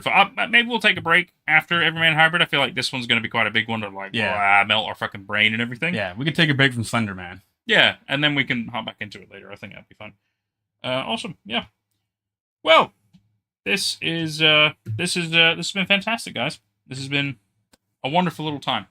Yeah. We've really enjoyed your company. We've really enjoyed you putting up with us and our antics and our frustrations and our commentary. This was very pleasant. This is certainly turning out a lot better, and we're excited to see how this is going to continue. We're really glad you're here for the ride with us. This has been it's been super pleasant. I have been Nate. This has been my brother Jordan, and this has been Everyman Hybrid stream number 3. God knows how many more we're gonna do, but hey, as long as we got you guys, it's worth it. It's worth it. So, everybody, enjoy the rest of your day or your night or your evening, whatever time zone you're in. It's up to you. I don't control that. And we will. Well, I've got a 50,000 subscriber special thing I'm doing tomorrow, where I'm covering a little bit of my background and embarrassing things of me, just because that's kind of fun. Like how I was in his story stuff, and I became famous in it because I stole a sausage roll from a house. It's true. It's in the video. It's in the video. It's great. It's on a wiki as well. It was famous as in like my small community of. Well, yeah, no, it was famous like 2 people, but to me, I have a wiki page of stealing a sausage roll in a house. Yeah, I think that's really funny. So, I think that's fame, if you ask me. Yeah, cause just like to give, I just want to quickly cover that. It was your average kind of found footage thing of us exploring this abandoned house. It wasn't abandoned, but we made it. We pretended, for the story. We pretended it was abandoned, and Nathan goes in the fridge. Like, what is it? Got sausage rolls in here, and we keep on exploring, and something creepy happens, and we start to get spooked. And I'm like, I think we should really get out of here. And Nathan says, I agree. I think we should take the sausage roll and leave. Yeah. And for some reason, everybody loved that. Well, I mean, you even mentioned, yet again, the house was abandoned, and there's perfectly good food in the fridge, and I'm like, well, it's just going to be wasted. If anything, I'm doing a favor. Yeah. I'm not wasting this food now. And, I stand by that point. I think it's a fair reason to steal something for fridge. If it's perfectly fine food, fuck it. And then obviously my fate gets changed. Yeah. So, it's fine. We might even watch that little video tomorrow. That'd be fun. Might do that. I can always provide it if you need it. It's a shame because I was looking at other videos of my life and projects and shit like that I was in, and I'm not able to access all of them anymore, which is a bit of a shame. Yeah. But there was a Spanish project I did in high school that I was really hoping I was going to be able to show, where I played a zombie king, and I get my head smushed for a Spanish project. It's fucking awesome, and that video doesn't exist anymore. It's a real fucking shame. I wore crazy makeup and everything. It was amazing. Yeah, that video is gone. It's gone to time now. It's a real fucking fuck Facebook. That's all I'm saying. I appeared in a lot of my friends in Cornwall had a fairly professional camera rig going on. Oh, Alistair and them, yeah. Yeah, and they made a lot of videos, and I was a big part of a lot of the videos. But they switched their business to be a lot more focused on a lot more professional stuff. So they took down their creative output, which was all the videos that involved me.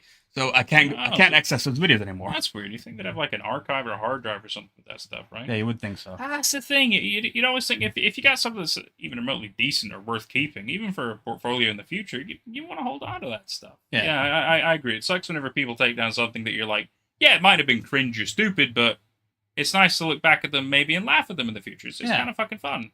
And to kind of be like, hey, look, I did this and I can prove it to you. So yeah, that'll be pretty fun. It'll be pretty fun tomorrow. I'm looking forward to that. Anyway, this has been a pleasure. Everybody, enjoy the rest of yourselves, and I'll see maybe some of you tomorrow. And if not, then we'll most likely see quite a number of you next week. And yeah, thanks so much, everybody. Bye-bye. Bye. Keep waving. Keep waving. Keep waving.